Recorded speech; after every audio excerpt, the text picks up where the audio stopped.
Gold, trusted gold buyers. మీరు తాకట్టు పెట్టిన బంగారాన్ని విడిపించి ఈ రోజు ఉన్న మార్కెట్ ధరకు కొనబడను. మనకు అక్కడ ఏం జరిగిందో మనకు తెలియదు. చాలా మటుకు మోదీ గారు వచ్చిన తర్వాత ఒక స్టేట్మెంట్ చేశారు కాన్ఫరెన్స్లో. మనందరూ ఆ వీడియో చూసాం. ఆడియన్స్ చప్పట్లు కొట్టారు. మోదీ గారు చెప్పారు, నేను జపాన్కి చైనాకి వెళ్ళి రిటర్న్ వచ్చానంటే అనగానే చప్పట్లు కొట్టారు. నేను వెళ్ళిన దాన్ని చప్పట్లు కొట్టారా లేకుంటే వచ్చిన దాన్ని కొట్టారా అని అడిగారు. అది చాలా లోడెడ్ స్టేట్మెంట్. అది అందరికి చాలామంది అనలైజ్ చేశారు ఆ స్టేట్మెంట్. మోదీ గారు ఫేస్ కూడా అనలైజ్ చేశారు. కొంచెం వరి ఉంది ఆయన ఫేస్ మీద ఆ టైంలో చెప్పినప్పుడు. నవ్వుకుంటా కాదు చెప్పేది, సీరియస్గా ఉండేటువంటి జోవియల్ మూడ్ లేదప్పుడు. లేదు, ఏదో జరిగింది. ఏం జరిగింది మనకు తెలియదు. దాని తర్వాత మనం చూసాం బంగ్లాదేశ్లో ఢాకాలో ఒక సీక్రెట్ సర్వీస్ ఏజెంటో కానీ స్పెషల్ సర్వీసెస్ ఆఫీసర్ ఆయన హోటల్ రూమ్లో చనిపోయారని. నిన్ననే నేను అనేది ఒక అమెరికన్ జర్నల్లో ఆయన డెత్ గురించి ఒక రిపోర్ట్ చదివాను. He died by polonium poisoning. Polonium is a thing that is used by the Americans a lot. వీళ్ళు ఏం చేస్తారంటే అమెరికన్స్ కాకుండా రష్యన్స్ కూడా చాలా మటుకు యూజ్ చేస్తారు. అది ఏంటది అనేది it's like a slow poison. It's actually kind of ఏం చెప్తారు, మన చెర్నోబిల్ కాదు, న్యూక్లియర్ ప్లాంట్స్ యూజ్ చేసే యురేనియం లాంటి దాంట్లో ఒక చిన్న ఫ్యామిలీ పొలోనియం. దీన్ని రష్యన్స్ చాలా మటుకు వాడుకున్నారు ఇది పాయిజనింగ్ చేయడానికి. వాళ్ళ ఏజెంట్స్ వెళ్ళి చాలా కంట్రీస్లో ఆపోజిషన్ లీడర్స్ ఎవరెవరు ఉన్నారో, రష్యా వ్యతిరేకంగా ఎవరెవరు ఉన్నారో వాళ్ళని చంపిన దాంట్లో కూడా యూజ్ చేశారు. ఈవెన్ ఇజ్రాయలీస్ అవి యూస్డ్ ఇట్. తో ఆయన చనిపోయిన దానికి పోస్ట్ మార్టం రిపోర్ట్ ఇప్పుడు దాకా బయటికి రాలేదు. కానీ అక్కడున్న సోర్సెస్ ఏం చెప్తే ఈ డైడ్ ఆఫ్ పొలోనియం పాయిజన్. ఎందుకంటే అది బాడీలో మీకు ఎక్కువ కనిపించదు, ట్రేసెస్ ఉండవు కొంచెం. ఫర్ ఎగ్జాంపుల్ ఆర్సెనిక్ పాయిజనింగ్ అని చెప్పి చాలా పాత సిస్టమ్ నుంచి ఒక పాయిజనింగ్ ఉంది. అదేం చేస్తారంటే ఫుడ్లో కొంచెం యాడ్ చేసుకుంటూ పోతే లాస్ట్లో మంచి చనిపోతారు. కానీ మీరు పోస్ట్ మార్టం చేస్తే అది ఆర్సెనిక్ అసలు కనిపించదు మీకు బాడీలో. అది ఎట్లా నెయిల్స్లో కనిపిస్తుంది, హెయిర్లో కనిపిస్తుంది. అక్కడ ఆ ట్రేసెస్ అక్కడే ఉంటుంది అనమాట. ఈ కేసులో కూడా అదే జరిగింది. ఏం జరిగింది, దానికి దీనికి కనెక్షన్ ఉందా అంటే చైనా ఎక్కడ ఉంది, బంగ్లాదేశ్ ఎక్కడ ఉంది, ఎందుకు జరిగిందని మనకు తెలియదు. కానీ ఆయన చనిపోయిన తర్వాత అమెరికన్ ఎంబసీ రియాక్షన్ చూడాల్సింది. ఢాకాలో వాళ్ళు ఆ ఫ్లోర్ మొత్తం సీల్ చేసేసారు. ఎవరిని రానియలేదు, బంగ్లాదేశ్ పోలీస్ని ఎవరిని. బాడీ డైరెక్ట్గా తీసుకెళ్ళిపోయారు without any local post mortem, no local formalities, nothing. అక్కడే మనకు చాలా డౌట్ వస్తుంది, ఎందుకు ఎంత సీక్రెట్గా ఎందుకు చేశారని చెప్పి. అసలు అమెరికన్ అక్కడ ఎందుకున్నాడు అనేది. సో మోదీ గారు చెప్పిన మాటకి మోదీ గారు దానికన్నా ఎక్కువ. నేను ట్రంప్ స్టేట్మెంట్ ఒకటి మీకు ఐ రీడ్ అవుట్ స్పెసిఫిక్లీ. ఇది ట్రంప్ 16th October చేసిన ఒక statement. I'm reading from times of India. Trump ఏం చెప్పారంటే మోదీ గారి గురించి మాట్లాడుతూ he doesn't want to destroy his political career అన్నారు మోదీ గారిది. Is a great friend but I don't want to destroy his political career. ఎందుకు, ఏంటి ఆ స్టేట్మెంట్, అది చాలా important. This is where we need to understand ఏం జరిగింది ఆ రోజు. ట్రంప్ అట్లా స్టేట్మెంట్ ఎందుకు చేశారు. మోదీ గారు మంచి మనిషి, చాలా ఫ్రెండ్లీ మనిషి.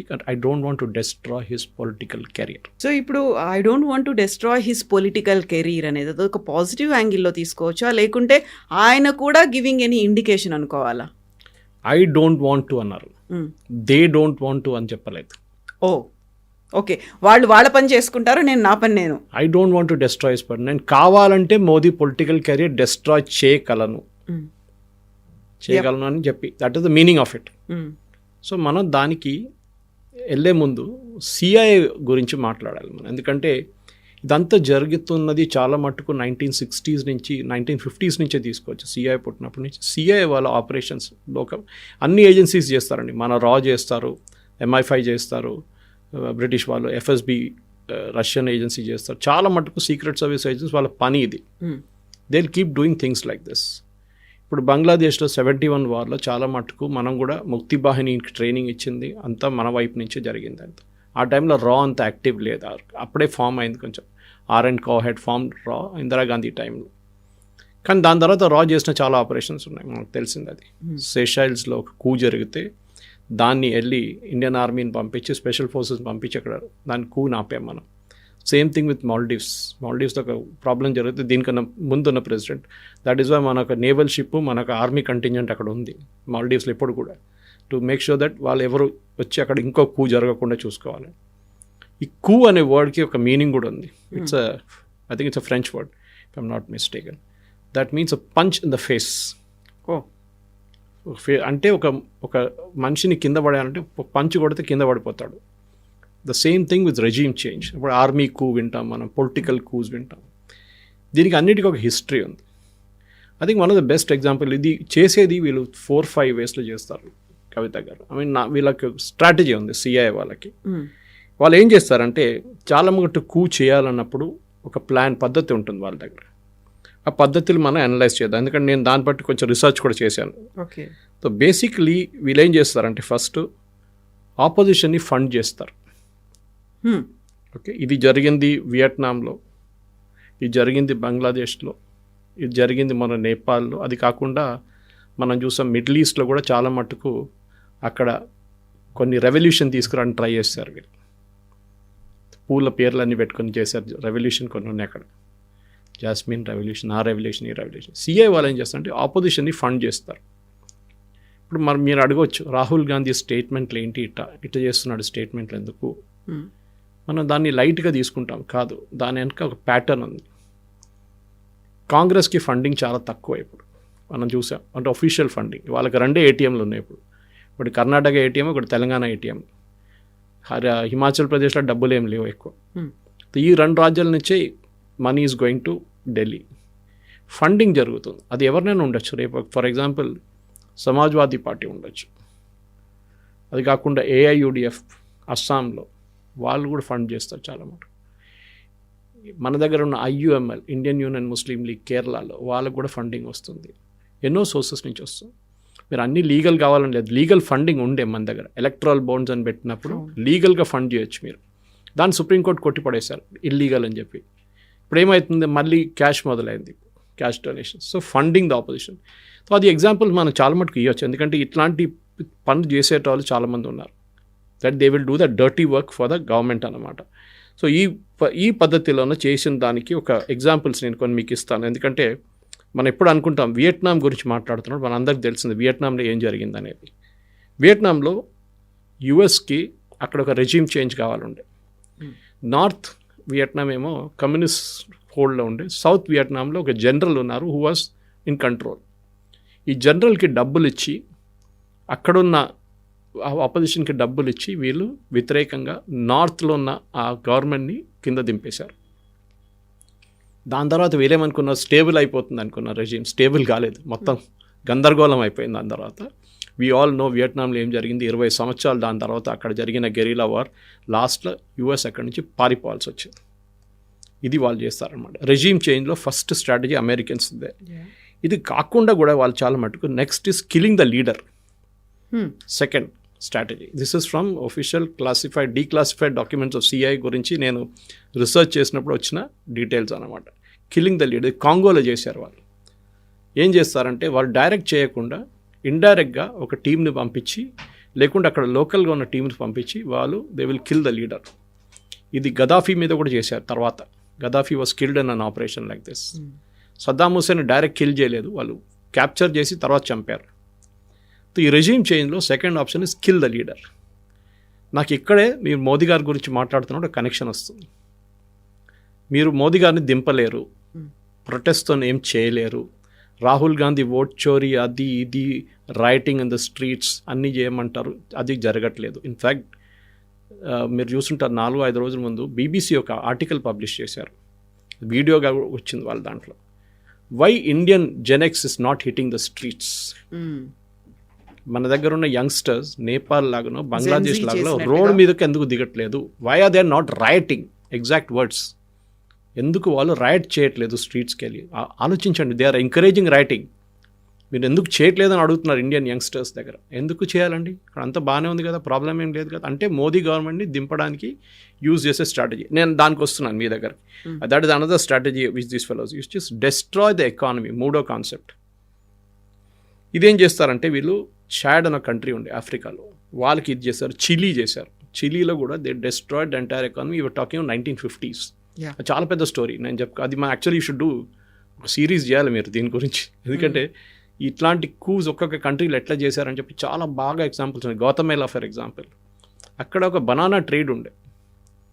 లోకల్ అమెరికన్స్ ఆ బనానా ట్రేడ్ కంట్రోల్ చేస్తున్నారు. అమెరికా నుంచి ఉన్న ట్రేడర్స్, ఫార్మర్స్.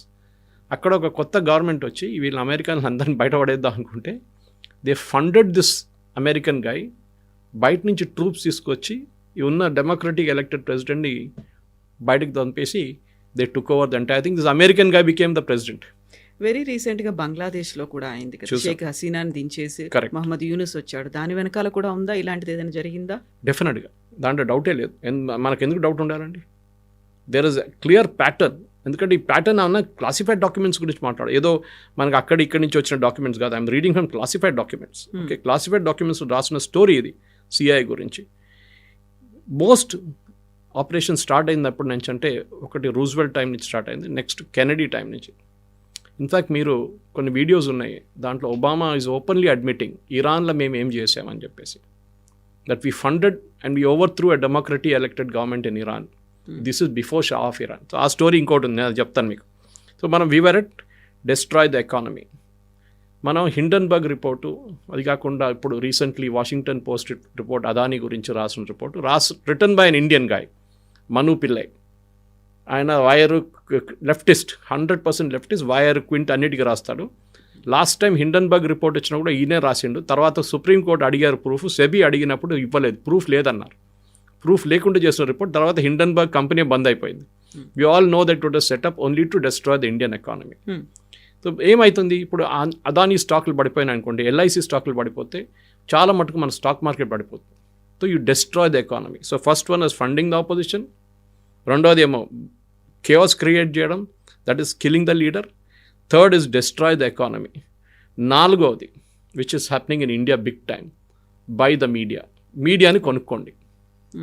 మన దాంట్లో క్వింట్, స్క్రాల్, వైర్, క్యారవన్ ఇట్లా చాలా ఉన్నాయి, న్యూస్ మినిట్, ఇట్లాంటి న్యూస్ క్లిక్ని అయితే బంద్ చేసి పడేశారు గవర్నమెంటే, చైనా నుంచి ఫండింగ్ తీసుకుంటున్నారని చెప్పి.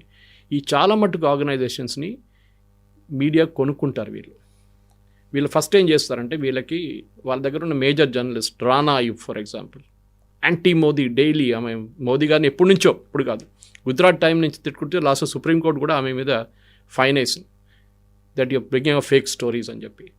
రానా అయూబ్కి స్కాలర్షిప్ ఇస్తారు కొలంబియా యూనివర్సిటీలో, which is a leftist den. Scholarship ఇచ్చి 1 year 2 year అక్కడ అకాడమిక్ థింగ్, దాంతోపాటు 4 అవార్డులు, 3-4 అవార్డులు ఇచ్చేస్తారు.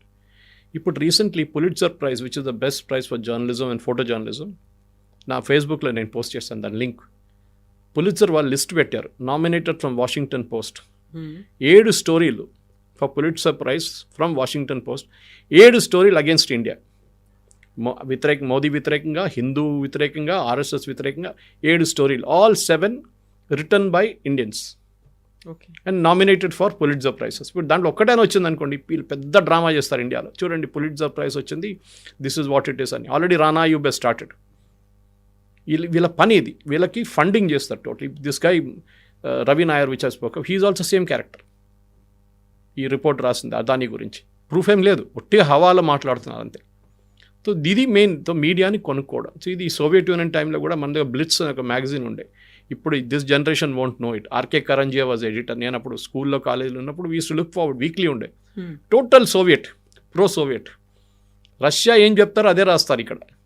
అట్ దట్ టైం మీకు గుర్తుంటుంది Kavitha garu, KGB made a statement. తర్వాత కేజీబీ నుంచి మిట్రోకిన్ ఆర్కైవ్స్ అనే ఒక స్టోరీ ఉంది, మీరు అది you should read it. Mitrokhin was one of the spies of Russia. MI6 spy ఉండే, రష్యన్ ఉండే, బట్ ఈ was spying for Russia. And MI5ని రిపోర్ట్ చేస్తుంది, బ్రిటిష్ స్పై ఏజెన్సీ. ఒకరోజు ఈ disappeared from Russia. That story is there in Tashkent Files. Tashkent Files సినిమాలో మీకు కనిపిస్తుంది, ఒక రెండు సూట్ కేసులు తీసుకొని is walking towards the British embassy. Mitrokhin ఆర్కైవ్స్లో క్లియర్గా రాశారు, ఇందిరాగాంధీ క్యాబినెట్లో 6 మంది మినిస్టర్లు, cabinet ministers were under the payroll of KGB పేరోల్లో ఉన్నారు వాళ్ళు. కేజీబీ నెలకు వాళ్ళకి లక్షల డబ్బులు ఇస్తారు. క్యాబినెట్ మీటింగ్లో డిసిషన్ తీసుకోగానే మాస్కోకి తెలిసిపోతుంది. That time it was Soviet union, USSR. So అక్కడ ఏం జరుగుతుంది, బ్రెజ్నెవ్ కానివ్వండి, ఎవరైనా కానివ్వండి, ఆ టైంలో వాళ్ళకి ఇమ్మీడియట్గా సోవియట్ యూనియన్కి ఇక్కడ ఇండియన్ క్యాబినెట్లో ఏం డిస్కస్ చేస్తారో అది మీటింగ్ వచ్చేస్తుంది. సో అదొక way of doing it. So by the మీడియాని కొనుక్కొని న్యూస్ కన్సిస్టెంట్గా మోదీ గారు వ్యతిరేకంగా రాయడం. చైనాలో ఏదో ఒక కాన్ఫరెన్స్ జరిగితే దాని 4 పేజ్ సప్లిమెంట్ ఇక్కడ పబ్లిష్ అవుతుంది. And N. Ram Narasimhan Ram already is admitted that is a cardhold member of the Communist Party of India. ఇండియాలో కార్డ్ హోల్డ్ మెంబర్ ఆయన. It's very clear. రఫాల్ వచ్చినప్పుడు మీకు గుర్తుంటుంది, రఫాల్ గురించి కథలు రాసిన మంచి నరసింహన్ రావు. తర్వాత మనకందరూ తెలిసింది supreme court pulled him up for cropping the main part of the file and saying you put fake news again. మీరు కావాలని చెప్పి రఫాల్ని ఆపడానికి ట్రై చేశారు, ఎందుకంటే చైనాకి రఫాల్ వస్తే చైనాకి ఇంపాక్ట్ ఉంటుంది. So they don't want రఫాల్ to come. అది చాలా మటుకున్నాయి అట్లాంటి ఇన్సిడెన్సెస్. మీరు హిందువులు అనలైజ్ చేసుకుంటూ పోతే ఈ పబ్లికేషన్స్ని యూజ్ చేస్తారు వీళ్ళు to create a media story against Modi. ఇప్పుడు latest is Indian Express. Indian Express 2 editions ఉన్నాయి ఇప్పుడు, ఒకటి నార్త్ ఒకటి సౌత్. రామ్నాథ్ గోయన్కా గారు యాంటీ ఎస్టాబ్లిష్మెంట్ గురించి ఇందిరాగాంధీ వ్యతిరేకంగా రాసిన పేపర్ ఇప్పుడు రోజు పొద్దున దేయంగానే మోదీ గారిని తిడతారు. కేరళలో ఉన్న ఛానల్స్ చూడండి, ఎక్సెప్ట్ ఫర్ జనం టీవీ, మిగతా అందరూ anti Modi. Same with every other channel. ఇక్కడ అంతా లేదనుకోండి, తెలుగులో ఇట్స్ లోకల్ పాలిటిక్స్ ఎక్కువ ఉంటుంది, కానీ అక్కడ దే టార్గెట్ మోదీ డైరెక్ట్లీ. ఎందుకంటే ముస్లిం ఓట్లు, క్రిస్టియన్ ఓట్లు, అసలు ముస్లిం ఓట్లు రావనుకోండి, క్రిస్టియన్ ఓట్స్ రాకూడదని ట్రై చేస్తారు చాలా మటుకు. మిజోరాంలో ఏదైనా, మణిపూర్లో ఏదైనా జరిగితే అది పెద్ద గొడవ, ఛత్తీస్గఢ్లో నన్స్ మీద అటాక్ చేస్తే పెద్ద గొడవ. అదే టైంలో మిగతా ఎక్కడైనా హిందువుల మీద దాడి చేస్తే అసలు మాట్లాడరు. ఇవాళ Kukis have killed 1 Hindu guy, news రాదు అది కేరళలో. ఇట్లాంటి చాలా చోట్ల మీకు కనిపిస్తుంది that they bought over the media completely. ఒకసారి మీరు మీడియాను కొనుక్కుంటే మీరు ఇన్ఫ్లుయెన్స్ చేయవచ్చు. ఇప్పుడు చాలామంది నాకు ఫోన్ చేసి అడుగుతారు, లేకుంటే మెసేజ్, సురేష్ గారు ఈ న్యూస్ కరెక్టా అని అడుగుతారు. మళ్ళీ నేను ఎక్స్ప్లెయిన్ చేయాల్సి వస్తుంది, వాళ్ళు కాదు బాబు ఇది తప్పు ఉంది, లేదు సార్ అంతా చాలా వైరల్గా నడుస్తుంది మీడియాలో అంటే చెప్తాను, that is idea behind it to make it viral అన్నమాట. సో నేను 4 ఇన్స్టెన్సెస్ మీకు ఇచ్చాను. So I have given you instances of funding the opposition, అదొకటి. బంగ్లాదేశ్ లాంటి, నేపాల్ లాంటి చేసిన దాంట్లో killing the leader, destroying the economy, 4 media take over. లాస్ట్లో చాలా ఇంపార్టెంట్ మీరు అడిగిన ప్రశ్నకి, creating the chaos. Bangladesh, Nepal, Iran, చాలా చోట్ల ఏం చేస్తారంటే Iranian revolution, Sri Lanka to a certain extent, ఎందుకంటే అక్కడ లోకల్ కోపం చాలా ఉండేది, ఎందుకంటే కరప్షన్ చాలా ఎక్కువ ఉండే అక్కడ. ఇప్పుడు చూడండి, ఇప్పుడు వచ్చిన government is a leftist government, and Trump or CIA will never ఎప్పుడు అలో చేయరు ఒక లెఫ్టిస్ట్ గవర్నమెంట్. కమ్యూనిస్ట్ గవర్నమెంట్ రానియరు వాళ్ళు. కానీ ఇప్పుడు ఎలక్షన్ గెలిచిందేమో ఇట్స్ కమ్యూనిస్ట్ గవర్నమెంట్, కానీ ఇండియాతో చాలా ఫ్రెండ్లీగా ఉన్నారు. మొన్న వాళ్ళ ప్రధానమంత్రి కూడా ఇండియాకి వచ్చారు, మీరు చూస్తుంటారు. She came to India, she came to Delhi, met Modiji and all. In fact she is a student of Hindu college in Delhi, ఆమె అక్కడ చదివింది అనమాట. సో చాలా మటుకు షీ ఆల్సో సెడ్ మనం కోఆపరేషన్ చేసుకోవాలి, ఎస్పెషల్లీ ఎడ్యుకేషన్ సెక్టర్లో చాలా ఉంది. Sri Lanka is not a case, but Bangladesh is hard core CIA operation. అది ఎందుకు చేశారు కూడా ఎవరికి తెలియదు. This is one secret of CIA operation. మీరు ఎందుకు చేస్తున్నారని ఎవరికి తెలియదు, ఎవరు చేపిస్తున్నారో ఎవరికి తెలియదు. ఇట్ ఆల్ స్టార్ట్స్ ఒక టెక్స్ట్ బుక్ కేసు అనమాట. ఇది ఒక ప్యాటర్న్ ఉంది, వాళ్ళ దగ్గర ఫైల్ ఉంటుంది. ఆ ఫైల్ తీసి ఇట్లా చేయాలి, ఈ లీడర్కి డబ్బులు ఇవ్వాలి, ఇడికేయాలి, గొడవ చేపియాలి, ఆర్మీని కొంచెం కొనుక్కోవాలి, ఆర్మీని పక్కన జరపాలి, పోలీసు వాళ్ళని పక్కన జరపాలి, వాడు ఎక్కడ తగలబెడతాడు తగలబెట్టి. నేపాల్లో ట్రై చేశారు, కానీ నేపాల్ ఏమైందంటే అక్కడున్న లోకల్ పాపులేషన్, అక్కడ చేసిన వాళ్ళు కాదు, local population were in support of the king. మాకు రాజు కావాలి, మాకు మొనార్కీ కావాలని చెప్పి ప్రొటెస్ట్ కూడా చేశారు 1 year బిఫోర్.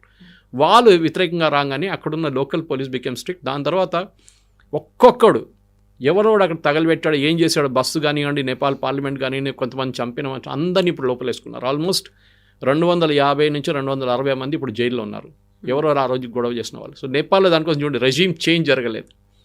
గవర్నమెంట్ రిజైన్ చేసి కొత్త గవర్నమెంట్ వచ్చేసారు అంతే, but no regime change technically has happen.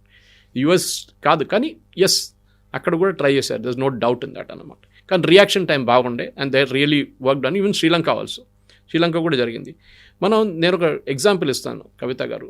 ఇరాన్లో ఇప్పుడున్న అయతొల్లాస్ రూల్ చేస్తున్నారు, మొత్తం థియోక్రటిక్ స్టేట్ నడుస్తుంది, యాంటీ యుఎస్. మనం ఎప్పుడు ఆలోచించాల్సిందంటే ఎందుకు వీళ్ళకి ఎంత కోపం యుఎస్ వ్యతిరేకంగా. డెత్ టు అమెరికా అంటారు పొద్దున్న లేవగానే, ఖొమైనీస్ కానీ ఎవరైనా ఖమనేని వీళ్ళందరూ. డెత్ టు అమెరికా స్టార్ట్ అయిందంటే వీళ్ళ దగ్గర ఒక ప్రధానమంత్రి ఉండే, మొహమ్మద్ మొసజే, 1951 to 53. ఇరాన్లో డెమోక్రటిక్లీ ఎలెక్టెడ్ గవర్నమెంట్, ప్రైమ్ మినిస్టర్ ఈయన. కానీ ఈయనేం చేశారంటే అక్కడ రాగానే ఈ సిఐఏ వాళ్ళు MI6కి ఈయనకు నచ్చదు. ఈయనేం చేశారు, అక్కడున్న కొన్ని oil companies, British oil companies ఉండే అప్పుడు ఇరాన్లో, ఇరానియన్ లోకల్ కంపెనీస్ ఎవరు లేరు, బ్రిటిష్ వాళ్ళు వచ్చి ఇక్కడ డిగ్ చేసి ఆయిల్ తీసుకెళ్ళిపోతున్నారు. These are talking early 50s. అప్పుడు ఇంకా ఆయిల్ ఇండస్ట్రీ డెవలప్ అవుతుంది సౌదీ అరేబియాలో కూడా. అప్పుడే వాళ్ళకు ఆయిల్ దొరికింది, అక్కడ కనిపిస్తుంది ఆయిల్ ఉందని చెప్పి ప్రాస్పెక్ట్ చేశారు వాళ్ళు. చేశారు వీళ్ళు. ఒక బ్రిటిష్ పెట్రోలియం అని ఇప్పుడున్న కంపెనీది ఒక పేరెంట్ కంపెనీ ఉండే అప్పుడు ఇరాన్లో. ఆ కంపెనీ వాళ్ళు ఇట్లనే ఆయిల్ తీసుకెళ్ళిపోతే this president Mossadegh came and said, how can you do this, మాది కదా ప్రాపర్టీ, మా ఆయిల్, మా ల్యాండ్, మీరు ఎట్లా చేస్తారంటే ఆయన్ని దింపాలి. సో ఏం చేశారు, ఈయన పైన ఒక ఆయన ఉన్నారు, ఎవరు, షా ఆఫ్ ఇరాన్. ఆయన రెజ్వా పెహ్ల్వి అనే పేరు. He was a king of Iran. Okay. ఆయన్ని తీసుకొచ్చి అక్కడ గొడవ చేయించి మొత్తం స్ట్రీట్లంతా రైటింగ్ చేయించి ఈ ప్రెసిడెంట్ని కింద దింపిన తర్వాత ఆయన్ని హౌస్ అరెస్ట్లో పెట్టారు. ఫస్ట్ 2 years ఈ వాజ్ అండర్ సాలిటరీ కన్ఫైన్మెంట్. దాని తర్వాత చనిపోయిన దాకా ఆయన పాప హౌస్ అరెస్ట్లో ఉన్నారు ఆయన. This guy became Shah of Iran, Pahlavi. And మనకు అందరూ తెలిసింది 79లో ఈ ఖొమేనీ వచ్చిన తర్వాత ఖొమేనీ వచ్చి వీళ్ళని కిందకు దింపి అమెరికన్ ఎంబసీ క్యాప్చర్ చేసి జిమ్మీ కార్టర్ టైంలో లాస్ట్ ఒక పెద్ద నెగోసియేషన్ జరిపి చాలామంది పొలిటికల్ ప్రిజనర్స్ రిలీజ్ చేసిన తర్వాత వీళ్ళు కూడా రిలీజ్ చేశారు, అమెరికన్ ఎంబసీ స్టాఫ్ని కూడా. అది పెద్ద స్టోరీ, ఇంకో స్టోరీ ఉందన్నమాట ఇరాన్లో ఏం జరిగింది ఆ రోజు అనేది. కానీ ఇదన్నీ మనం చూసుకుంటూ వస్తున్నది. మన మెయిన్ థింగ్ ఏంటంటే ఈ అమెరికాలో జరిగే ఈ అమెరికా చేస్తున్నటువంటి కుట్ర పనులు చాలా మట్టుకు ఇట్ ఈస్ ఆల్ ప్లాన్డ్. మనం అనుకుంటుంది ఏం ప్లాన్డ్ కాదని చెప్పేసి. మీరు ఆలోచించండి, ఇప్పుడున్న ఇరానియన్ రెజీమ్, ఖొమేనీ, ఇది థియోక్రటిక్ స్టేట్, ఖొమేనీ వాళ్ళ ఫస్ట్ ఖొమేనీ ఉండే. ఖొమేనీ కన్నా ముందు ఖసేనీ అని చెప్పి ఒక స్పీకర్ ఉండే ఇరానియన్ పార్లమెంట్లో, when Mossadegh was the prime minister. ఆయన్ని ఫండ్ చేశారు అమెరికా. ఓకే. షా ఆఫ్ ఇరాన్లో ఇరాన్ ఈయన దింపడానికి. తర్వాత ఆయన లాస్ట్లో భస్మాసుర్ లాగా తయారై ఆయన ఖొమేనీ నెక్స్ట్ ఈ బికేమ్ ద నెక్స్ట్ ఖొమేనీ. దాని తర్వాత ఖొమేనీ వచ్చిండు. దాని తర్వాత మొత్తం ఇరాన్ థియోక్రటిక్ స్టేట్ అయిపోయింది. ఇప్పుడు కూడా డెత్ టు అమెరికా అంటారు వాళ్ళు. ఇట్లా చాలా ఎగ్జాంపుల్స్ ఉన్నాయి కవిత గారు. మీరు చెప్పుకుంటూ పోతే Guatemala for example, banana republic చెప్పాం మనం. అది కాకుండా ఆయిల్ చాలా బిజినెస్ ఉండే. వెనుజువేలాలో సేమ్ ప్రాబ్లమ్ అరోస్. చాడ్లో, లిబియాలో వెపన్స్ ఆఫ్ మాస్ డిస్ట్రక్షన్ చెప్పి ఇరాన్లో వెళ్ళారు, ఇరాక్లో వెళ్ళారు, అక్కడేం జరగలేదు. ఎవ్రీ కంట్రీ ఎక్కడెక్కడ అమెరికాకి వాళ్ళకి ఎస్ మ్యాన్ అని లేరో వాళ్ళ మీద చేస్తారు. Excellent example is Afghanistan. Afghanistan 70s, early 70s, 60s, 70s నుంచే సోవియట్ ఇన్ఫ్లుయెన్స్లో వచ్చింది అది చాలా మటుకు. By 80s it became a Soviet colony.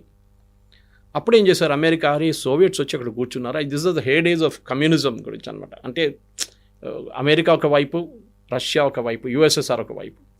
వీళ్ళని ఎట్లయినా అక్కడి నుంచి బయట తెరిమి కొట్టాలని చెప్పి అమెరికా ఏం చేశారంటే చాలా మటుకు ఈ సౌదీ అరేబియా నుంచి, ఇరాన్ నుంచి, ఇరాక్ నుంచి ఈ థియోక్రటిక్ ముల్లాస్ ఉంటారు చూడండి, వాళ్ళు పిలిపించుకొని ఆఫ్ఘనిస్తాన్కి తీసుకొచ్చి పాకిస్తాన్ సహాయంతో పాకిస్తాన్కి డబ్బులు ఇచ్చి, ఎక్విప్మెంట్ ఇచ్చి, వీళ్ళకి ఆయుధాలు ఇచ్చి సోవియట్ యూనియన్ని అక్కడి నుంచి తరిమి కొట్టారు. ఆ రోజు వెళ్తూ the Soviet then Afghan prime minister I forget his name, I think is Gulbuddin Hekmatyar, ఎవరు ఉన్నారు, one person, he made a statement Kavitha గారు, మీరు ఈరోజు చేసింది ఒకరోజు వీళ్ళు వచ్చి మీ మీద కొడతారని చెప్పారు. అదే జరిగింది 9/11. వీళ్ళు సపోర్ట్ చేసిన వాళ్ళే like fellows like Osama bin Laden వెళ్ళి తర్వాత కొట్టారు వీళ్ళు. సో ఈ చాలా ఉన్నాయి. ఐసిస్ ఫామ్ చేసిన ఆయన కూడా ఈ గ్రూప్లో ఉన్నాడు ఆ టైంలో. వీళ్ళందరూ అల్ఖైదా, ఐసిస్ తర్వాత వచ్చింది. తర్వాత ఏం జరిగింది మన అందరికి తెలిసిందే, యుఎస్ని, నేటోని అక్కడిని తరిమి కొట్టారు వీళ్ళందరూ కలిసి. So history turn on it's head అనమాట. సో అమెరికన్ ఆపరేషన్స్ అంటే ఎక్కడెక్కడ, ఇప్పుడు మనం నిన్న మీరు చేసిన ఒక స్టోరీ నేను చూశాను, దాంట్లో మీరు జియాల్ హక్ గురించి మాట్లాడారు. జియాల్ హక్ని ఎట్లా డిసపియర్ అయ్యి సీన్ నుంచి అని చాలామంది తెలియదు. ఒక బుక్ కూడా ఉండే, I forget the name, the mangoes గురించి, the case of mangoes are the box of mangoes అని చెప్పి ఒక స్టోరీ ఉంది. జియాల్ హక్ చాలా టైంలో అమెరికన్ పేరోల్లో ఉన్నారు, సిఐఏ పేరోల్లో.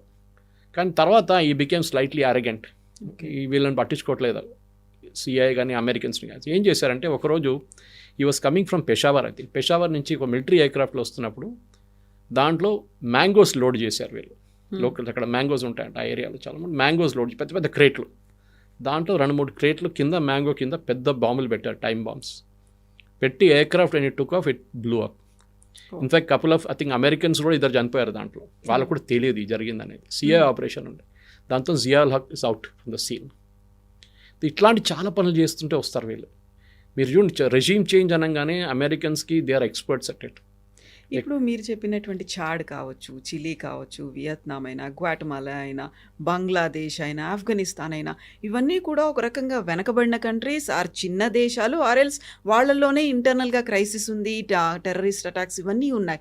వాటిని భారతదేశంతో పోల్చడానికి లేదు. భారతదేశం is the biggest country, largest democratic country.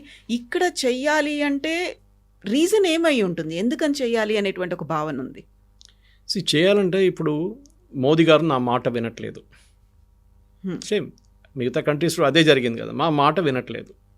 Modi గారు నేను చెప్పిన దాని ప్రకారం డ్యాన్స్ చేయట్లేదు. రష్యా దగ్గర నుంచి ఆయిల్ కొనుక్కుంటున్నాడు. రేపు రష్యాని తీసేసేయండి సీన్ నుంచి, ఇంకేమైనా కొత్తది తీసుకొస్తారు. మీరు ఇదెందుకు చేస్తున్నారు, ఇది కూడా చేయకూడదు. We will not accept. Modi గారు అని కాదు, పొలిటికలీ ఒక ఆర్టికల్ మన వచ్చింది, I think it was in New York Times, I think. దాంట్లో క్లియర్గా రాశారు. And even Fareed Zakaria GPS ఆ రోజు ఆయన ప్రోగ్రామ్ సిఎన్ఎన్లో he made a very pertinent point. ఆయన చెప్పింది ఏంటంటే ఏ రూలర్ అయినా కానీ, ఏ దేశంలోనే ఏ రూలర్ అయినా కానీ అమెరికా ముందు తల వంచితే వాడు అంతే సంగతి. పొలిటికలీ ఫినిష్ అయిపోతారు, వాళ్ళ పార్టీ కూడా పొలిటికలీ ఫినిష్ అయిపోతారు. మోదీ కాదు, రేపు ఏ ఇండియన్ ప్రైమ్ మినిస్టర్ ఉన్నా కానీ అమెరికా ముందు తల వంచరు. ఈ సీన్లో, ఈ పర్టికులర్ సెనారియోలో ముందు చేశారు కానీ ఇప్పుడు చేయరు.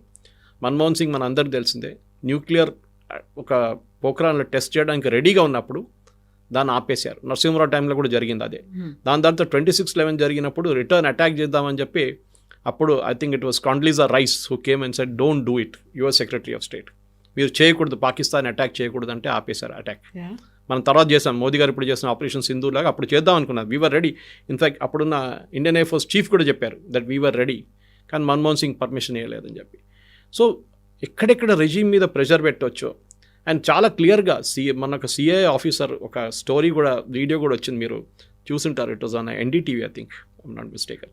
లాస్ట్ వీక్ స్టోరీ వచ్చింది. And he was talking about how Pakistan's nuclear arsenal అని చూడండి. పాకిస్తాన్ దగ్గర ఉన్న న్యూక్లియర్ మిసైల్స్ అది కంట్రోల్ చేసేది యుఎస్ ముందు అంటున్నారు, కానీ ఇప్పుడు కూడా అంతే. దానికోసం మనం కైరానా హిల్స్ ఏ రోజు కొట్టామో ఆపరేషన్ సింధూర్లో, ఆ రోజు యుఎస్ ప్యానిక్ అయ్యారు. అప్పుడు దాకా వాళ్ళు ఏం చెప్పలేదు చూడండి. ఫస్ట్ 2-3 days యుఎస్ అసలు మాట్లాడలేదు. ఏ రోజు మనం కైరానా హిల్స్ కొట్టామో they immediately panic, because Kirana Hills is a base for nuclear weapon storage. ఎప్పుడు ఒక న్యూక్లియర్ వెపన్ని అసెంబుల్డ్గా పెట్టారు, స్టోరేజ్గా పెడతారు. దాన్ని అసెంబుల్ చేయాల్సి వస్తుంది. ఒక న్యూక్లియర్ వార్ హెడ్ ఉంటుంది, ఒక డెలివరీ మెకానిజం ఉంటుంది, దాని తర్వాత ట్రాకింగ్ ఉంటుంది, మొత్తం రాడార్ సిస్టమ్ అంతా ఉంటుంది దాంట్లో. ఇది అసెంబుల్ చేయడానికి కొంచెం టైం పడుతుంది. దానికి సపరేట్గా పెడతాయి, ఎందుకంటే యాక్సిడెంట్ ఏదైనా జరిగితే చాలా డేంజరస్. అది మొత్తం ఏరియా అంతా ఇప్పుడు చెర్నోబిల్ లాగా అయిపోతుంది. కొన్ని జనరేషన్ దగ్గర 500 కిలోమీటర్లు మీరు ఏం చేయలేరు, అక్కడ ఉండలేరు ఎవరు. అంత పరిస్థితి దారుణంగా అయిపోతుంది అనమాట. సో అట్లాంటి పరిస్థితుల్లో మనం ఏ రోజు కైరానా కొట్టామో దే ఇమీడియట్లీ ప్యానిక్డ్ అమెరికన్స్. ఇప్పుడు సిఐ ఆఫీసర్ అదే కన్ఫర్మ్ చేస్తున్నారు దట్ ఎస్ మా దగ్గర పాకిస్తాన్, ఎందుకంటే భయం ఏంటంటే ఇది ఎవరైనా రేపు తెహరీక తాలిబానో ఎవరైనా వచ్చి కొట్టి తీసుకెళ్ళిపోతే, లేకుంటే ఇరాన్ వెళ్ళి తీసుకెళ్ళిపోతే వాళ్ళ చేతిలో న్యూక్లియర్ మిసైల్స్ ఉంటుంది. సో దాన్ని ఆపాలని చెప్పి. సో అమెరికా అనేది ఒక కంట్రీకి కాన్స్టెంట్గా వాళ్ళు ఎస్ అని చెప్పే రెజీమ్స్ వాళ్ళకి. ఇప్పుడు చూడండి జాపనీస్ ప్రైమ్ మినిస్టర్, నాకు బాధ అనిపించింది చాలా మటుకు. షీఈ్ ఓపెన్లీ ప్రైజింగ్, సైనింగ్ ఎంత. ఎందుకంటే ఏ కంట్రీస్ అమెరికాతో ఇప్పుడు అగ్రిమెంట్ సైన్ చేశారు చూడండి, చాలా తక్కువ. UK, Vietnam, Japan, South Korea, వీళ్ళందరిది సెక్యూరిటీ గ్యారంటీస్ ఇస్తున్నది అమెరికా. జస్ట్ లైక్ ఇజ్రాయెల్ కూడా సెక్యూరిటీ గ్యారంటీ ఉంది అమెరికా, మిమ్మల్ని ఎవరు ముట్టరు, మేము చూసుకుంటామని చెప్పేసి. మనకు ఆ ప్రాబ్లం లేదు. మనకు ఎందుకు సెక్యూరిటీ గ్యారంటీ? మన దేశంలో మన ఆర్మీ ఉన్నారు, మన ఎయిర్ ఫోర్స్ ఉన్నారు, మన నేవీ ఉంది, వాళ్ళు చూసుకుంటారు వాళ్ళు. We don't need anybody support. కానీ EU కానీ ఆర్ ఈవెన్ సౌత్ కొరియాకి రెగ్యులర్ ఆర్మీ అంత పెద్ద ఆర్మీ లేదు. రేపు నార్త్ కొరియా అటాక్ చేస్తే US వస్తారు ప్రొటెక్ట్ చేయడానికి. This is the main thing, మనం మర్చిపోతున్నాం దాని గురించి. సో దాట్ ఈస్ వై దానికి పెద్ద దేశాలు సైన్ చేయలేదు, అమెరికాతో అగ్రిమెంట్ సైన్ చేయలేదు. వాళ్ళు అంటున్నారు తర్వాత చూద్దాం, మనం ఇప్పుడు కాదు, వీల్ స్పీక్, మనం కూడా మాట్లాడుతున్నాం. Possibly by November ending or December మన అగ్రిమెంట్ సైన్ చేస్తాం మనం. But on hour terms 15% or 16% duty రాబోతుంది ఎట్లా. కానీ ఈ అమెరికన్ ఉన్న రెజీమ్ చేంజ్, మోదీ గారితో ఆ రోజు జరిగిన SCO సమ్మిట్లో జరిగిన కాంట్రవర్సీ, ఆ కార్లో కూర్చొని ఎందుకు మాట్లాడారు 45 నిమిషాలు ఎప్పుడు జరగదు. Because minute to minute programme ఉంటుంది. ఒక్క ప్రోగ్రామ్ 1 నిమిషం 30 సెకండ్ కూడా మార్చరు. అట్లాంటి టైంలో మోదీ గారి కోసం ఫస్ట్ వెయిట్ చేశారు పుటిన్ కార్లో. మోదీ గారు ఆయన హోటల్ నుంచి రావడానికి 10 నిమిషాలు పట్టింది. దాని తర్వాత కార్లో కూర్చొని డెస్టినేషన్ చేరుకున్న తర్వాత బయటకు దిగకుండా కార్ లోపల కూర్చొని 45 నిమిషాలు మాట్లాడారంటున్నారు. పాసిబ్లీ కూర్చొని wait till all green signal was given by the security, Putin security. Then వాళ్ళు కార్ నుంచి బయటకు వచ్చారు. ఆ రోజు అక్కడ ఏదైనా అటాక్ ప్లాన్ చేసి ఉన్నారా, ఏదైనా అటాక్ జరిగిందా మనకు తెలియదు. అది ఎప్పుడు డిస్క్లోజ్ చేయాలి. ఇంకోటి అంటే చైనాకు కూడా చాలా ఎంబారాస్మెంట్, ఎందుకంటే వాళ్ళ టెరిటరీలో దాన్ని జరిగితే వాళ్ళ మీద వస్తుంది ఇదంతా. సో వాళ్ళు కూడా చాలా కేర్ఫుల్ ఉంటారు. సో వాళ్ళు బహుశా టిప్ ఆఫ్ చేశారో, Russians security agencies tip of చేశారో మనకు తెలియదు. బికాస్ పుటిన్ సెక్యూరిటీ చాలా స్ట్రిక్ట్, చాలా టైట్. మీరు బిలీవ్ చేయరు, ఈవెన్ డోర్ హ్యాండిల్ చూడండి, ఆయన యూజ్ చేసిన కార్ డోర్ హ్యాండిల్ క్లీన్ చేస్తారు దాని తర్వాత సెక్యూరిటీ వాళ్ళు. ఎందుకంటే దాని మీద DNA ప్రింట్స్ ఉంటుంది. ఎవరైనా వచ్చి రేపు ఆ DNA ప్రింట్స్ తీసుకెళ్ళిపోతారని చెప్పి అప్పుడు పుటిన్ హెల్త్ ఎట్లా ఉందని తెలిసిపోతుంది దాని నుంచి. అది కూడా క్లీన్ చేస్తారనమాట. ఏ పాయింట్ అయినా కానీ, ఆయన ఉండే హోటల్ కానీ ఏదైనా కానీ మొత్తం వైప్అవుట్ చేసేస్తారు వాళ్ళు, ఏ ఎవిడెన్స్ లేకుండా. సో అట్లాంటి సెక్యూరిటీ టైంలో న్యాచురల్లీ ఏదో జరిగింది, కానీ మనకు తెలియదు. So I gave you a history, చాలా పెద్ద హిస్టరీ సిఐఏ ఆపరేషన్స్ గురించి మాట్లాడాలంటే మనకు 5-6 గంటల సేపు మాట్లాడవచ్చు. అంత పెద్ద స్టోరీ ఉంది, ఒక్కొక్క రీజన్లో ఏమేమి చేశారు వాళ్ళు, ఇప్పుడు కూడా చేస్తున్నారు, రేపు కూడా చేస్తారు మరి. But at the same time మీరు ఇంటర్వ్యూ స్టార్టింగ్లో చెప్పినట్టుగా I don't want to destroy his political career అని ట్రంప్ ఒక 15 days బ్యాక్ అన్నారు. వెరీ రీసెంట్గా అన్న కామెంట్ ఏంటంటే he's a killer, tough as hell, he's a nicest guy అంటూ మోదీ గురించి మళ్ళీ చెప్పడం అనేది, అంటే ఒక పాజిటివ్ యాంగిల్ అనే చూపిస్తున్నాడు, ఆయన్ని ప్రైజ్ చేస్తున్నాడు, ఒక టఫ్ గై అంటున్నాడు, నైసెస్ట్ గై అంటున్నాడు, ఒక కిల్లర్ అంటున్నాడు. At the same time CAA తన పనులు చేసుకుంటోంది. ఎస్, ఇప్పుడు మనం చాలా మటుకు నేను చెప్పాను రూజ్వెల్ట్ టైం నుంచి స్టార్ట్ అయింది. కెనడీ, జాన్ ఎఫ్ కెనడీ చేసిన ఒక operation, I think it was Guatemala operation. అక్కడ ఒక ప్రెసిడెంట్ని దింపారు, చంపేశారు. He was killed 11 days later. John F కెనడీని చంపేశారు. ఆ కాంట్రవర్సీ ఇప్పుడు కూడా నడుస్తుంది, లీ హార్వీ ఆస్వాల్డ్ చంపారా? ఎందుకంటే పోస్ట్మార్టం రిపోర్ట్లో ఏం చెప్పిందంటే ముందుటి నుంచి వచ్చిన ఒక బుల్లెట్ ఆయన తాకింది, ఆ బుల్లెట్తో ఆయన చనిపోయారని చెప్పారు. But Lee Harvey Oswald sitting in library behind, అక్కడి నుంచి టెలిస్కోపిక్ గన్తో షూట్ చేశారు. ఆ బుల్లెట్ కూడా ఎంటర్ అయింది, కానీ that did not result in his death అని చెప్పి పోస్ట్మార్టం రిపోర్ట్లో వచ్చింది. కానీ ఫ్రంట్ నుంచి ఎవరు కొట్టారు అనేది వాళ్ళ దాకా ప్రూఫ్ లేదు. బికాజ్ అప్పుడు రూమర్ ఏముండంటే కెనడీకి సిఐకి అసలు పడదు, చాలా డిఫరెన్స్ ఒపీనియన్ ఉండే చాలా మటుకు. బే ఆఫ్ పిగ్స్ తర్వాత క్యూబాలో జరిగిన కాంట్రవర్సీ, క్యూబన్ మిసైల్ క్రైసిస్ గురించి చాలా మటుకు there was a huge difference between Kennedy and CIA. దానికోసం కెనడీ డెత్ ఇవాళ కూడా మిస్టరీగా ఉంది, మిగిలిపోయినాయి. ఆ ఫ్యామిలీ కూడా అంతే, మీరు చూస్తుంటారు. దాని తర్వాత వాళ్ళ ఫ్యామిలీలో చాలా మటుకు ట్రాజడీస్ జరిగింది. చిప్పకోడికి ఇన్సిడెంట్ కానీ మిగతా అన్ని ఇన్సిడెంట్స్, చాలా ట్రాజడీస్ ఫ్యామిలీలో జరిగింది. కానీ కెనడీ డెత్ కూడా ఆ తర్వాత చాలా మటుకు ఎంత పవర్ఫుల్ ఉన్నారంటే CIA, that they were literally ruling that time. 60s, 70s ఈ కమ్యూనిజంని ఎట్లైనా తూడ్చి దాన్ని ఫినిష్ చేసేసాలే, రష్యా ఉండకూడదు అంటే యుఎస్ఎస్ఆర్ ఉండకూడదు అని చెప్పేసి చేసిన క్యాంపెయిన్ అది. ట్రంప్ చెప్తారు డెఫినెట్గా, he will use words, twist words అన్నీ చేస్తారు. ఎందుకంటే ఆయన ఈరోజు పిల్లి తెల్లదని చెప్తారు, రేపు నల్లదని చెప్తాడు, అంతే ట్రంప్ స్ట్రాటజీ అది. కానీ ఆయన చెప్పిన మాటకి ఫస్ట్ నేను అది ఇంత ఈజీ అని లైట్గా తీసుకుంటాను. లాస్ట్ చెప్పింది ఆయన దీనికన్నా ముందు కూడా చెప్పారు, Modi is a very tough negotiator, ఆయన అంత ఈజీగా అగ్రీ చేయడు అని చెప్పి. సో మన దగ్గర ఎవరో చెప్పాడు, ఆయన గుజరాతీ కదా, న్యాచురల్లీ అదే ఉంటుంది నెగోషియేషన్లో, వాళ్ళ ఎక్స్పర్ట్స్ వాళ్ళని చెప్పి. కానీ ఈ ఫస్ట్ స్టేట్మెంట్ నాకు వరి అవుతుంది. I don't want to destroy his political career. A US president చెప్పారు, మోదీ గారు ఎప్పుడు చెప్పారు కదా, I don't want to destroy Trump's political career అని. పొలిటికల్ కెరియర్ అంటే ప్రధానమంత్రిగా ఉండకూడదు. నేను అది చేయాలంటే చేయొచ్చు, చేస్తే నేను ఇప్పుడు చేయట్లేదు అంతే. I'm giving M benefit of doubt, I'm allowing M two continue లాగా, ఏదో నేను పెద్ద ఫేవర్ చేస్తున్నట్లు. ఇది ప్రాబ్లం. సో చాలా మటుకు కాన్స్పిరసీ థియరీస్ చాలా ఇంట్రెస్టింగ్, నేను చాలా పుస్తకాలు చదివాను దీని మీద. కానీ అసాసినేషన్స్లో సిఐఏ నెంబర్ 1, దాంట్లో డౌటే లేదు. రష్యన్స్ కూడా చేశారు, రష్యన్స్ కన్నా ఎక్కువ ఇజ్రాయలీస్ చేశారు. ఇజ్రాయలీస్ దీంట్లో ఎక్స్పర్ట్స్. వాళ్ళు దుబాయ్లో ఒక హోటల్ వెళ్ళి వాళ్ళక ఇరానియన్ ఒక న్యూక్లియర్ సైంటిస్ట్ని కొట్టారు, దాని మీద రోడ్ మీద కొట్టారు. ఇదంతా వాళ్ళు చేస్తూనే ఉంటారు. Israelis are experts at that. Russian ఒక స్ట్రీట్ మీద నడుస్తున్న ఒక మనిషిని ఒక అంబ్రెల్లా ఒక పాయిజన్ డాట్ పెట్టి కొట్టారు ఇజ్రాయలీస్. అది అన్ఫార్చునేట్లీ జార్డన్లో జరిగింది. అది became a big issue. After that మళ్ళీ యాంటీడోట్ తీసుకొచ్చారు, దానికి ఇంజెక్షన్ తీసుకొచ్చి ఇజ్రాయలీస్ ఇచ్చి ఆ మనిషిని బతికించారు.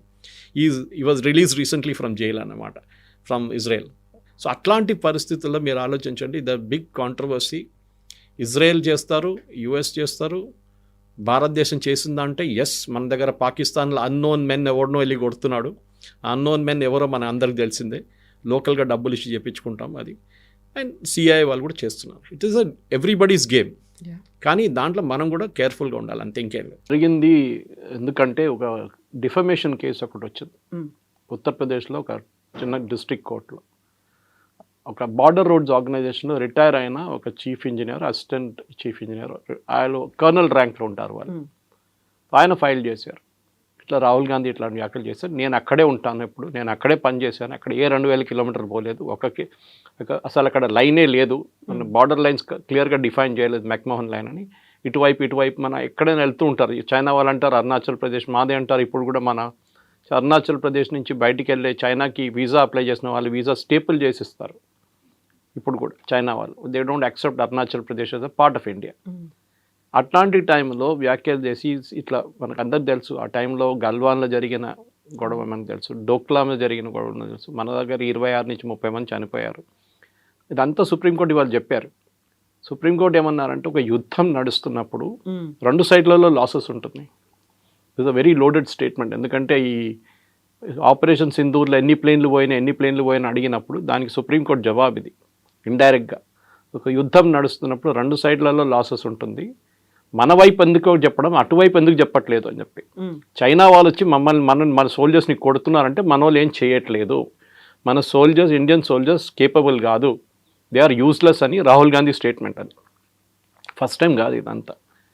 మీకు గుర్తుంటుంది దీనికన్నా ముందు కూడా వీర్ సవర్కర్ గురించి కామెంట్ చేశారు, దానికి కోర్టుకు వెళ్ళి అపాలజైజ్ చేశారు. పెద్ద స్టేట్మెంట్ ఇస్తుండే ఇప్పుడు మై సవర్కర్ నై హూ గాంధీ హూ అని చెప్పి. First of all is not a Gandhi, మన అందరికి తెలుసు వాళ్ళ స్పెల్లింగ్ ఇస్ GHANDY, గండి. వాళ్ళ కమ్యూనిటీ అది పార్సీ కమ్యూనిటీలో ఒక కమ్యూనిటీలో గండి అండి. వాళ్ళ ఫాదర్ అదే కమ్యూనిటీ నుంచి వచ్చిందన్నమాట. మహాత్మా గాంధీ ఏమో పర్ఫ్యూమ్ అమ్ముతున్న వాళ్ళు, గంధం అమ్ముతున్న వాళ్ళు కమ్యూనిటీ గుజరాత్ నుంచి. So that is Mahatma Gandhi's community. కానీ అది GNDH అది కూడా కాదు, కానీ వాళ్ళు కరెక్ట్ ఫామ్ వచ్చేస్తుంది అనమాట. వాళ్ళు పర్ఫ్యూమ్లు అమ్ముతుండే generation before they to sell perfumes. మన దగ్గర అత్తర్లు అమ్ముతారు చూడండి, అట్లాంటి పర్ఫ్యూమ్స్ అమ్ముతుంటే కమ్యూనిటీ పేరు గంధం అమ్ముతున్న వాళ్ళు గంధీ అని వచ్చి అది గాంధీ అయిపోయింది. ఇటువైపు అమ్మ గండి. సో ఎనీవే మనం పక్కన పెడదాం, ఎందుకంటే that issue sorted out. Because Indira Gandhi ఒకసారి గురువాయూర్ టెంపుల్కి వెళ్ళినప్పుడు ఆమెకు లోన్ పోలేదు. She was the prime minister, she was not allowed inside. The priest very clearly said you are a Parsi, you cannot come inside, so you're out. But నేను గాంధీని సవర్కర్ కాదని చెప్పేది, సవర్కర్ అనుభవించిన 100th పనిష్మెంట్ కూడా రాహుల్ గాంధీ ఒక రోజు కూడా తట్టుకోలేడు. పెద్ద మాట్లాడతాడు, born with silver spoon in his mouth, licence లేకుండా మాట్లాడుతూ. ఇప్పుడు ఫస్ట్ టైంగా నేను డైలీ ఆల్మోస్ట్ రాహుల్ గాంధీని ట్విట్టర్లో ట్యాకిల్ చేస్తాను. అబద్ధాల మీద అబద్ధాలు చెప్తారు, అంటే షిఫ్టింగ్ గోల్ పోస్ట్ అంటాం మన ఇంగ్లీష్లో. ఒక అబద్ధం చెప్పి దానికి ఎవరైనా వచ్చి కౌంటర్ చేసినప్పుడు ఏం చేస్తాడు, అక్కడ మారిపోయి ఇంకో ప్లేస్కి వెళ్ళిపోతాడు, ఇంకొక అలిగేషన్ చేస్తాడు. అది ఇప్పుడు ఎలక్షన్ కమిషన్ మీద నా దగ్గర అటమ్ బాంబు ఉంది, నా దగ్గర హైడ్రోజన్ బాంబు ఉందని చెప్పారు. ప్రెస్ కాన్ఫరెన్స్ క్యాన్సిల్ అయిపోయింది. ఎక్స్క్యూజ్ ఏంటంటే శిబు సోరెన్ గారు చనిపోయారు, దానికోసం పోస్ట్పోన్ చేస్తున్నామని. కాదు, పాసిబ్లీ అభిషేక్ మను సింఘ్వి ఇవాళ కోర్టులో అపియర్ అయిన కాంగ్రెస్ సీనియర్ అడ్వకేట్, ఆయన చెప్పుంటాడు ఇట్లాంటి పనులన్నీ చేయకు, ఆల్రెడీ సుప్రీంకోర్టు కోపంలో ఉంది, నువ్వు వెళ్తే మళ్ళీ ఇంకోటి కేసు వేస్తాడు, మళ్ళీ నేను కోర్టుకి వెళ్ళాల్సి వస్తుంది, మళ్ళీ నేను తిట్లు వినాల్సి వస్తుంది జడ్జెస్ దగ్గర అని. జడ్జెస్ ఇంకో చాలా సీరియస్ మాట చెప్పారు. దీనికన్నా సీరియస్ ఏంటంటే if are an Indian, if you are an Indian, నిజమైన భారతీయుడు అయితే నువ్వు ఇట్లాంటి మాటలు చెప్పవు. అంటే ఆల్రెడీ ఒక కేసు పెండింగ్ ఉంది, that he's holding a British passport. ఇవాళ దాకా రాహుల్ గాంధీ డినై చేయలేదు. బ్యాకాప్స్ అని కంపెనీలో యూకేలో సైన్ చేశాడు that I'm a British citizen అని. British government last week Indian గవర్నమెంట్కి ఆ పాస్పోర్ట్ పేపర్స్ అన్ని హ్యాండ్ ఓవర్ చేశారు. అది ఇప్పుడు కోర్టు కేసు నడుస్తుంది, సో బయటికి రాలేదు ఇంకా. అది కాకుండా మన అందరూ తెలుసు నేషనల్ హెరాల్డ్ కేసులో డాక్టర్ సుబ్రహ్మణ్యం స్వామి ఫైల్ చేసిన కేసు ఒకటి 420 అంటాం మన ఇంగ్లీష్లో, చీటింగ్, హిందీలో 420 అంటాం, చీటింగ్. 420 సెక్షన్ కింద బెయిల్ తీసుకున్నాడు రాహుల్ గాంధీ. ఒక హిస్టరీ ఉంది ఆయనకి, అంటే ఒక సెన్స్ ఆఫ్ ఎంటైటిల్మెంట్ అంటాం. మనం ముందు మన రాజులంతా ఉన్నప్పుడు వాళ్ళని నన్ను ఏం చేయలేరు, నా కొడుకు వాడిని కూడా మీరేం చేయలేరు, ఎందుకంటే వాడు రాజు. ఈ యాటిట్యూడ్ రాహుల్ గాంధీకి ఉంది. నన్ను ఎవరిని ఏం చేయకూడదు, మోదీని విపరీతంగా తిడతారు, అమిత్ షాని తిడతారు, అన్నీ చెప్తారు. ముందు 2002 అని చెప్పుకుంటూ పోయింది, తర్వాత కోర్టు నుంచి అది కూడా ఒక టక్క వచ్చింది, దాది బంద్ అయిపోయింది బిజినెస్ ఇప్పుడు. దాని తర్వాత మీరు చూసుంటారు ఆర్ఎస్ఎస్ మీద ఒక ఆరోపణ చేశారు. ఆర్ఎస్ఎస్ మన మహాత్మా గాంధీ అసాసినేషన్తో లింక్డ్ అని చెప్తే వాళ్ళు కేసు ఫైల్ చేస్తే మహారాష్ట్రలో మళ్ళీ అక్కడ వెళ్ళి అపాలజైజ్ చేశాడు, ఐఎమ్ సారీ అని చెప్పి. ఇదే పార్టీ లీడర్ దీక్షిత్, మనకు అందరు తెలుసు, షీలా దీక్షిత్ కొడుకు, ఫార్మర్ ఆర్మీ చీఫ్, అంటే అప్పుడు సర్వింగ్ ఆర్మీ చీఫ్ని సడక్క గుండా అని పిలిచారు. అంటే వీళ్ళకి ఒక కాన్స్టెంట్ థీమ్ అంటే ఈ పార్టీలో ఆర్మ్ ఫోర్సెస్ని రెస్పెక్ట్ చేయరు. లేకుండా ఆలోచించండి, పాకిస్తాన్తో జరిగిన ఆపరేషన్ సింధూర్లో ఇవాళ దాకా రాహుల్ గాంధీ ఈ ప్రశ్న అడగలేదు, పాకిస్తాన్ది ఎన్ని ప్లేన్లు పోయినాయని. మన దేశంలో ఎన్ని ప్లేన్లు పోయినాయి ఆయనకు తెలియాలి. పాకిస్తాన్తో ఎంత అసెట్స్ డ్యామేజ్ అయింది అది చెప్పట్లేదు, వాళ్ళే చెప్పారు. మాది ఇన్ని అసెట్స్ పోయినాయి, అవాక్స్ పోయినాయి, మాది హ్యాంగర్ మీద కొట్టారు, అన్నీ చెప్పారు, రన్వే మీద కొట్టారు, వాళ్ళే అంగీకరించారు. కానీ రాహుల్ గాంధీ అది యాక్సెప్ట్ చేయట్లేదు. దీనికన్నా ముందు కూడా మీకు గుర్తుంటుంది, అక్కడ బాలాకోట్ స్ట్రైక్ జరిగినప్పుడు అక్కడ కొంచెం చెట్లు కొట్టేశారని చెప్పాడు రాహుల్ గాంధీ. అదే స్టేట్మెంట్ పాకిస్తాన్ వాళ్ళు చెప్పారు. అక్కడ ఏం జరగలేదు, చెట్లు కొట్టారు. తర్వాత తెలిసింది 300 మంది చనిపోయారు టెర్రరిస్ట్ అని. అక్కడ కొంచెం ట్రైనింగ్ క్యాంప్ ఉండేది, స్పెసిఫిక్ ఇన్ఫర్మేషన్తో కొట్టారు. ఇప్పుడు రీసెంట్ కొట్టినట్టు సింధూర్ లాగా అది కూడా కొట్టారు. ఒక డిఫరెన్స్ ఏంటంటే we had to enter Pakistan. మన దగ్గర అప్పుడు రఫేల్ లేకుండే.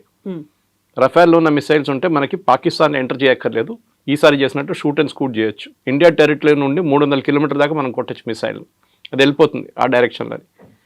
కానీ ఈ రాహుల్ గాంధీ చేస్తున్న ఒక్కొక్క స్టేట్మెంట్కి ఇర్రెస్పాన్సిబిలిటీ. ఎందుకంటే మీకు గుర్తుంటుంది, ఒక మన్మోహన్ సింగ్ గవర్నమెంట్ ఒక డెసిషన్ తీసుకున్నారు పొలిటీషియన్స్ గురించి, వాళ్ళ కేసుల గురించి. ఒక క్యాబినెట్ డెసిషన్ తీసుకున్నప్పుడు కాన్స్టిట్యూషన్ క్లబ్ ఢిల్లీలో ప్రెస్ కాన్ఫరెన్స్ నడుస్తున్నప్పుడు కాంగ్రెస్ వాళ్ళది, అక్కడ వచ్చి ఆ బిల్లును చింపేశారు రాహుల్ గాంధీ అందరి ముందు. Is nobody, he was only an MP. ఆ ఎంపీ కూడా he tore a paper and threw it. I think the time he lost. అప్పుడు ఎంపీ కాదనుకుంటాను నేను, మన్మోహన్ సింగ్ టైంలో. చింపేసి పడేశారు. ఒక కాన్స్టిట్యూషన్, అమెరికా క్యాబినెట్ పాస్ చేసిన రెజల్యూషన్ని ప్రెస్ కాన్ఫరెన్స్లో వస్తే నేను చాలా పెద్ద మనిషిని, నేను మన్మోహన్ సింగ్ ఎవడు అని చెప్పి చించి పడేశారు మొత్తం పేపర్ని. ఇది ఆలోచించండి. This is the common attitude. ఒక బాడీ లాంగ్వేజ్ చూస్తే తెలిసిపోతుంది. యారగెన్స్. నిన్న చాలా మంచి ఇంట్రెస్టింగ్ వీడియో కూడా వచ్చింది, చూసుంటారు మీరు. The famous British or American psychologist, నాకు ఎగ్జాక్ట్లీ గుర్తులేదు, British or one famous psychologist, చాలా ఫేమస్ ఆయన. ఆయన ఏం చేస్తారంటే అందరు బాడీ లాంగ్వేజ్ స్టడీ చేస్తారు పొలిటీషియన్స్, అండ్ కరెక్ట్గా వస్తుంది అది. So Rahul Gandhi body language పార్లమెంట్లో లాస్ట్ వీక్ జరిగిన డిబేట్లో ఆయన అనలైజ్ చేశారు. అది చూడండి మీరు ఒకసారి. ఈ saying it's a put on show. డ్రామాలో ఎట్లా యాక్ట్ చేస్తారో exactly is acting like that. ముందే ఇంట్లో ప్రాక్టీస్ చేసుకొచ్చి చేస్తున్నట్లు ఉన్నాడు అని చెప్పేసి. సో వీళ్ళందరూ ఈ మీడియా వాళ్ళు కూడా చాలా మట్టి కొనుక్కున్నారు అనుకోండి వాళ్ళ మీడియా. ఎందుకంటే Rajdeep Sardesai wife Sagarika Ghosh is an MP, TMC MP. ఇటువైపు మీకు గుర్తుంటుంది డ్యూరింగ్ కాంగ్రెస్ టైం రాజ్దీప్ సర్దేశాయ్, శేఖర్ గుప్తా, బర్ఖా దత్, వీళ్ళకందరికి పద్మ అవార్డులు ఇచ్చారు. అది ఎందుకు ఇచ్చారో మనందరికి తెలుసు, వాళ్ళు కొనుక్కున్నారు ఓపెన్గా. అట్ ద సేమ్ టైం ఇప్పుడు చూడండి, అన్ని ఆర్టికల్స్ కాంగ్రెస్ వాళ్ళు రాస్తున్న అన్ని ఆర్టికల్స్ ఇండియన్ ఎక్స్ప్రెస్లో వస్తుంది, ఏ పేపర్లో రావట్లేదు. అంటే ఐదర్ వాళ్ళు కొనుక్కున్నారు లేకుంటే స్పాన్సర్డ్ ఆర్టికల్ ఉండొచ్చు. Anyway will come back to this case. ఈ కేసులో కూడా సుప్రీంకోర్టు చాలా క్లియర్గా ఏం చెప్పారంటే, మీరు ఆపోజిషన్ లీడర్గా ఉన్నప్పుడు you can speak in the parliament. మీకు అక్కడ ప్రొటెక్షన్ కూడా ఉంది. పార్లమెంట్లో ఒక ప్రొటెక్షన్ ఏంటంటే, మీరు పార్లమెంట్లో ఏం మాట్లాడినా అది అసెంబ్లీలో కూడా అంతే మీకు రికార్డ్. ఒకటి second, you won't get, nobody can file a case against you. మీరు పార్లమెంట్లో చెప్పాను ఒక ప్రివిలేజ్ ఉంది మీకు, అది ఒక ప్రొటెక్షన్ ఉంది. నేను యాజ్ అ మ్యాటర్ ఆఫ్ డిబేట్లో మాట్లాడుతూ చెప్పారు, unless the speaker or chairman తీసేసిన రికార్డ్ తీయకుంటే అది అక్కడే ఉంటుంది. సో దానికోసం చూసుంటారు మీరు, చాలా మటుకు హోమ్ మినిస్టర్ కానీ మోదీ గారు కానీ ఎవరైనా పార్లమెంట్లో మాట్లాడినప్పుడు దాని కేసులు తీసుకోరు, ఏ కోర్టు తీసుకోరు కేసెస్. కానీ మీరు సోషల్ మీడియా ఎందుకు యూజ్ చేస్తున్నారని అడిగారు రాహుల్ గాంధీ గారు. బీజేపీ సోషల్ మీడియా కూడా తక్కువేం కాదు, కానీ ఐఎన్సీ కేరళ అని చెప్పి ఒక ట్విట్టర్ హ్యాండిల్ ఉంది, మీరు చూడాలి. హారబుల్. అంటే మోదీ గారు అమ్మగారి నుంచి అందరిని తిడతారు వాళ్ళు పొద్దున్న లేవగానే. అంతా థర్డ్ రేట్ స్టఫ్ అనమాట. కానీ వాళ్ళ గురించి ఒక్క మాట కూడా రాహుల్ గాంధీ చెప్పారు. సుప్రియా షిరా అంటే suppose with the head of social media cell, ఆమె రీట్వీట్ చేస్తుంది అదంతా. ఇప్పుడు దాకా 3 సార్లు వార్నింగ్ ఇచ్చిన తర్వాత తీసేశారు ఒక్కొక్క ట్వీట్ వాళ్ళు. సో ఓవరాల్గా చూస్తే ఏంటంటే, రాహుల్ గాంధీకి జ్యుడిషియరీ కానీ ఎగ్జిక్యూటివ్ కానీ లెజిస్లేటర్తో ఏం సంబంధం లేదు. మీకు గుర్తుంటుంది, ఆయన పార్లమెంట్కి ఒకసారి వచ్చిన టీ-షర్ట్ వేసుకొని వచ్చారు. The speaker had to remind them, normal procedure is full hand వేసుకోవాలి పార్లమెంట్లో. ఇప్పుడు మీరు చూడండి, ఎవరైనా MPs they wear full hand, nobody wears a half hand shirt. అది ప్రొసీజర్. అది ఈవెన్ కోర్టుకి వెళ్తే కూడా చూడండి ఫుల్ హ్యాండ్ షర్ట్ వేసుకోవాలి. మనం రిమైండ్ చేయాల్సి వచ్చింది. ఏంటంటే అక్కడ వచ్చి మసలు చేపిస్తున్నట్లు అట్లా ఎంటైటిల్మెంట్ అన్నమాట. నేను కూర్చున్నప్పుడు ఆ రోజు చూస్తుంటారు మీ డిబేట్లో ఇట్లా చేయబెట్టాడు. యూజువలీ మోదీ గారి పక్కన అమిత్ షా పక్కన రాజ్నాథ్ సింగ్ పక్కన నిర్మలా సీతారామన్ లేకుంటే పీయూష్ గోయల్ అందరు లైన్లో కూర్చుంటారు, చిన్నపిల్లలు కూర్చున్నట్ల క్లాస్లో. ఈయన పక్కన ఎవరిని కూర్చునియట్లేదు. ముగ్గురు ఇక్కడ సీట్లు తీసేసి ఇట్లా కూర్చున్నాడు. వాళ్ళందరూ ఇంకా కూర్చోవాల్సి వచ్చింది. ఇక్కడ పక్కన దూరంలో కేసీ వేణుగోపాల్ కూర్చున్నాడు. That body language, that I tweeted, this body language is extremely danger. ఒక అరెగెన్స్. అది ఇవాళ సుప్రీంకోర్టు తీసుకొచ్చి కింద పడేశారు. అది జరిగింది. సో ఇప్పుడు కేవలం ఆర్మీ గురించి మాట్లాడటమే కాదు, చైనా వచ్చి మన దగ్గర ఆక్రమించుకుంటే మన వాళ్ళు ఏం చేస్తున్నారు అనేటువంటి వ్యాఖ్యలతో పాటుగా హ్యాకింగ్ అనేది జరిగింది. అక్కడ ఉన్నటువంటి ఈవీఎంలని హ్యాక్ చేశారు. ఆల్మోస్ట్ ఒక 100 స్థానాల్ని మ్యానిపులేట్ చేశారు, లేకుంటే ఫలితం ఇంకొక రకంగా ఉండేది అనేది ఒక దేశమంతా ఆలోచించుకునేలా చేసింది, మాట్లాడుకునేలా చేసింది. నిజంగా అది జరిగిందా అనేది దానికి సంబంధించే కదా నేను ఒక బాంబు లాంటిది నేను బయట పెట్టబోతున్నాను, నా దగ్గర ఆధారాలు ఉన్నాయి అనేటువంటి మాట. మన అందరికి తెలిసి ఆయన దగ్గర ఏం ఆధారాలు ఉంటాయి, అన్సబ్స్టాన్షియేటెడ్ అలిగేషన్స్ అంటారు. నేను కూడా చెప్తాను, తెలంగాణలో అన్ని అసెంబ్లీ కాన్స్టిట్యున్సీలో హ్యాకింగ్ జరిగింది, దానికోసం రేవంత్ రెడ్డి ముఖ్యమంత్రి అయ్యండి. యాక్సెప్ట్ చేస్తారా? అప్పుడంత కదా, తెలంగాణలో బాగానే జరిగింది, కర్ణాటకలో బాగా జరిగింది, మిగతా place first of all EVM machines hack చేయలేరు. అది ఎన్నోసార్లు ఎలక్షన్ కమిషన్ ప్రూవ్ చేశారు, ఛాలెంజ్ చేశారు కాంగ్రెస్ వాళ్ళని. రండి మీరు కాదు మాకు ఇవ్వండి, మీరు ఇంటికి తీసుకెళ్తా అని చెప్పండి అరవింద్ కేజ్రీవాల్. ఇంటికి తీసుకెళ్ళి మీరు ఏమైనా చేసుకుంటారు కదా, మా ముందు పెడుతున్నాం, రోజంతా కూర్చోండి ఇక్కడ, మేము మీకు చాయ్ పెడతాము, బిస్కెట్లు పెడతాము, లంచ్ పెడతాము, డిన్నర్ పెడతాం, మీరు హ్యాక్ చేయండి. యాక్సెప్ట్ చేయలేదు వాళ్ళు. ఎవడో ఫారిన్ కంట్రీలో కూర్చొని ఒక ఈవీఎం లాగా తయారు చేసి దాన్ని హ్యాక్ చేసి చూపించాడు. ఫస్ట్ ఆఫ్ ఆల్ ఇంటర్నెట్కి కనెక్టెడ్ ఉండాలి హ్యాకింగ్ జరగాలంటే. రెండవది ఎలక్షన్ మిషన్ని, ఆ ఈవీఎం మిషన్ని తీసుకున్నప్పుడు క్యాండిడేట్ పేరు ఉండదు దాని మీద. వీళ్ళందరూ తీసుకెళ్ళి బూత్కి వెళ్ళి ఆ రోజు సాయంత్రం క్యాండిడేట్ లిస్ట్ దాంట్లో లోపల ఇన్సర్ట్ చేస్తారు. మూడవది ఎలక్షన్ జరిగే ముందు గంట సేపు ముందు మొత్తం మిషన్ టెస్ట్ చేస్తారు. ఎలక్షన్ ఏజెంట్స్ ముందు ఈ అన్ని పార్టీలతో సహా టెస్ట్ చేస్తారు. దాంట్లో ఎన్నోసార్లు ఎలక్షన్ కమిషన్ ఛాలెంజ్ చేశారు. వీళ్ళు సుప్రీంకోర్టు కూడా వెళ్ళారు. సుప్రీంకోర్టుకి వీళ్ళు చెప్పారు nothing, it cannot be tampered with, చాలా క్లియర్గా చెప్పారు. అప్పుడు ఆ స్టోరీ బంద్ అయిపోయింది, గోల్ పోస్ట్ షిఫ్ట్ అయిపోయింది. ఇప్పుడు నేను ఆటం బాంబు వేస్తాను, హైడ్రోజన్ బాంబు వేస్తానని తిరుగుతున్నాడు. అదే కథ వస్తుంది. వాళ్ళకి కావాల్సిన వాళ్ళు ఓడిపోయిన సీట్లు తీస్తారు, వాళ్ళు గెలిచిన సీట్ల గురించి మాట్లాడరు. We can always prove that also. ఇది చెప్పేది ఏంటంటే వీళ్ళు కిషన్గంజ్లో లాస్ట్ టైం కిషన్గంజ్ అని బీహార్లో కాన్స్టిట్యున్సీ ఉంది, 65% Muslims, 65% most of them are Bangladeshis. అక్కడి నుంచి వచ్చి ఇల్లీగల్గా సెటిల్ చేసుకుంది. కిషన్గంజ్ వెస్ట్ బెంగాల్ పక్కన ఉంటుందన్నమాట. అక్కడ సెటిల్ అయిపోయారు. ఇప్పుడు ఫస్ట్ ఆ కాన్స్టిట్యున్సీలో ముస్లిమ్స్ 10% కూడా లేకుండే, ఇప్పుడు 65% ముస్లిమ్స్ అయిపోయారు with in a matter of 20 years. అంటే 4 లోక్సభ ఎలక్షన్ జరిగే టైంలో 5 లోక్సభ మారిపోయింది, ప్రొఫైల్ మారిపోయింది కాన్స్టిట్యున్సీ. అక్కడ మొన్న చేసినప్పుడు తెలిసింది ఏంటంటే ఒకరికి 3 కార్డులు, ఒకరికి 2 కార్డులు, ఒకటి 5 కార్డులు ఉన్నాయి అక్కడ. దానికోసం పాపులేషన్ కూడా మారిపోయింది, డెమోగ్రఫిక్ మారిపోయింది. రాహుల్ గాంధీ చెప్తున్నారు కదా చైనా వాళ్ళు వచ్చి తీసుకెళ్లారు. ఇవి కిషన్ గంజ్ చూసుకుంటే తెలిసిపోతుంది మీకు ఎందుకు జరుగుతుంది అదని. నేను ట్యాంపర్ చేశాను చెప్తున్నా. ఇది tampering is because illegal voting is there.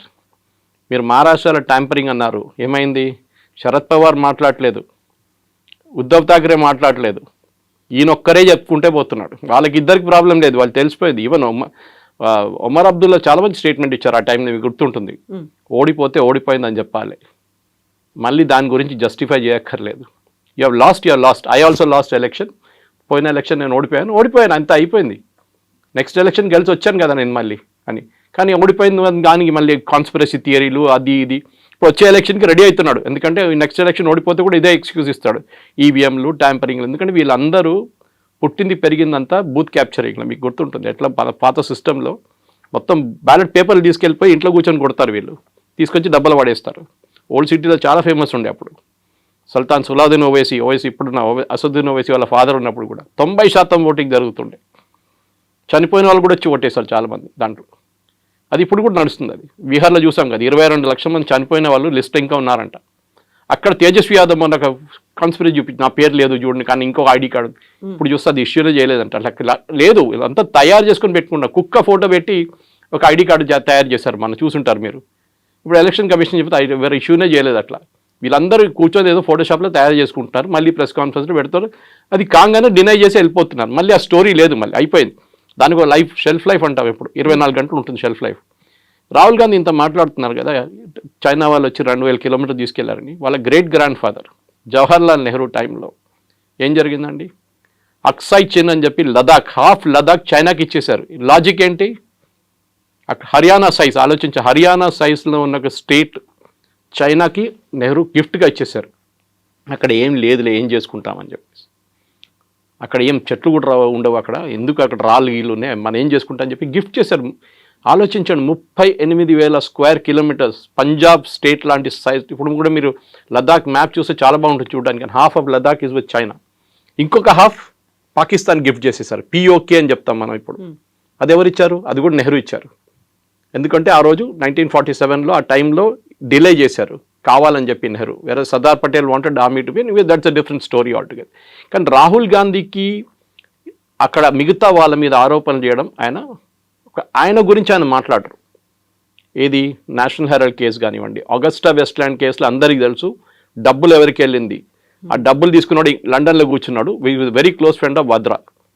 ఆయన మీద అరెస్ట్ వారెంట్ ఉంది, ఆడు అక్కడ కూర్చున్నాడు. ఇక్కడ వాద్రాని క్వశ్చన్ చేశారు మనం. ఆగస్టా వెస్ట్లాండ్లో even the chief of air staff జైలుకి వెళ్ళాల్సి వచ్చింది, మీకు గుర్తుంటుంది. ఇదంతా జరిగిన లంచాల మీద లంచాలు ఈ ఫ్యామిలీలో. బోఫోర్స్ మన అందరికి తెలుసు, వెరీ ఫేమస్. అది పాపం రాజీవ్ గాంధీ తల మీద వచ్చి పడేది, కానీ రాజీవ్ గాంధీ అసలు డబ్బులు సంపాదించలేదు. మన but we all know Ottavio క్వార్టరాచికి 10% కమిషన్ పోయిందని ఆయన ఒప్పుకున్నాడు కోర్టులో. Ottavio Quattrocchi is very close friend of Sonia Gandhi, relative వాళ్ళు. ఆయన వస్తూ పోతుంటారు వాళ్ళ ఇంట్లో. ఎప్పుడైతే లేట్ మనం చనిపోయిన ఆయన 3-4 years ముందు పోయిన ఆయన మలేషియాలో పట్టుకుని అన్ని. There are plethora of cases. కానీ ఈయనది ఏంటంటే ఒక స్పెషాలిటీ, వాళ్ళ సెట్ ఆఫ్ మీడియా వాళ్ళు ఉంటారు, వాళ్ళని పిలిచి వాళ్ళ ముందు కూర్చొని ఒక డ్రామా చేస్తాడు. వాళ్ళు ఏం క్వశ్చన్లు అడగరు, ఏమంటారు మోదీ గారు ఎప్పుడు ప్రెస్ కాన్ఫరెన్స్ చేయరు, చూడు నేను చేస్తున్నానని చెప్పేసి ఇట్లాంటి ఆరోపణలు. I'm very happy actually. Supreme court ఇది కాదు, అది స్టే చేయకుండా ఉండాలి. Defamation should go on. ఈయన కాకపోతే బార్డర్ రోడ్స్ ఆర్గనైజేషన్ ఆయనకి డెసిగ్నేషన్ కరెక్ట్ కాదు అది ఇదని చెప్పి అభిషేక్ మను సింఘ్వి ఇవాళ ఆర్గ్యూ చేశారు.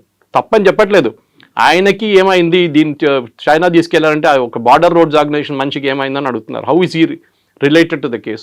సరే రేపు ఒక రిటైర్డ్ లెఫ్టినెంట్ కర్నల్లో లేక retired major retired brigadier case ఏమని చెప్పండి. సంతోష్ బాబు గారిని చంపేశారు కానీ వాళ్ళ ఫ్యామిలీ కేసేయచ్చు. They insulted him. కర్రలు తీసుకొని కొట్టారు, 26 మందిని కొట్టారు. ఇదంతా రాహుల్ గాంధీ చేస్తున్నారు. అంటే మన సోల్జర్స్ ఏం చేయలేదు, ఇట్లా చూసుకొని నిలబడి ఉన్నారు, వాళ్ళు వచ్చి కొట్టారంట చైనా వాళ్ళ మన్ని. They are questioning the integrity of our soldiers. అంటే మనం ఆలోచించండి, కష్టపడి -40 degreesలో, అదే వాళ్ళు సుప్రీంకోర్టు కూడా చెప్పారు, -40 degreesలో they are standing out there. ఇంకా డిఫరెంట్ కేసులు of course, it was the Punjab police ఒక కర్నల్ని అసాల్ట్ చేసిన కేసులు. -40 degreesలో వాళ్ళకి ఆ కొండ మీద నిలబడి ఇండియాని గార్డ్ చేసిన మనిషిని మీరేమంటున్నారు? వాడు పని చేయట్లేదు అంటున్నారు. మీరు ఉన్నారని అడిగారు supreme court. Where you there when this happened? చూసారా మీరు? మీరు చూసారా? ఆరోపణలు చేయడం చాలా ఈజీ. మీరు చూసారా? మీరు అక్కడ ఉన్నారా అని అడిగారు. This is a great lesson. ఇట్లా కాదు, ఇంకా చాలా ఉన్నాయి ఇట్లాంటిది. They should be regular cases filed. In fact నేను ఎన్నోసార్లు ఈ ఆపోజిషన్ వాళ్ళకి సజెస్ట్ కూడా చేశాను. ఇక్కడ స్టేట్లో ఉన్న ఆపోజిషన్ లీడర్స్ని, రాహుల్ గాంధీ చేసిన అన్ని దానికి కాన్స్టిట్యూషన్ మీద ఉన్నాయి ఆరోపణలు. Election commission is a constitutional body. వాళ్ళ మీద ఆరోపణలు చేయడం చాలా ఈజీ. కానీ remember, Rahul Gandhi opposition leader కానీ ఎంపీగా ప్రమాణ స్వీకారం చేసినప్పుడు కొన్ని వర్డ్స్ యూజ్ చేశారు. I will preserve, protect and defend the constitution of India as by law established. అంటే చట్టం ఒకటి ఉంది, దాన్ని నేను ప్రొటెక్ట్ చేస్తాను. కానీ ఆ ప్రొటెక్ట్ చేసే బదులు దాని మీద ఆరోపణలు చేస్తున్నారు. So he can be disqualified straight away. నేను దీనికి ముందుకు చెప్పాను మీకు, కేరళలో ఒక ఎగ్జాంపుల్ ఇచ్చాను. And should be done. ఆయన్ని కోర్టుకి తీసుకెళ్ళి డిస్క్వాలిఫై చేయాల్సిందే. ఎందుకంటే ఆల్రెడీ ఒక కేసు నడుస్తుంది, ఒకటి స్టే ఉంది దాని మీద. ఆయన 3 సంవత్సరాలు జైలుకి పంపించిన కేసు నడుస్తుంది అది. సో అది దాన్ని స్టే ఇచ్చారు, ఆ కేసు ఇంకా ఫినిష్ కాలేదు, అది ఎక్కడో పడుంది అక్కడ చెత్తలో.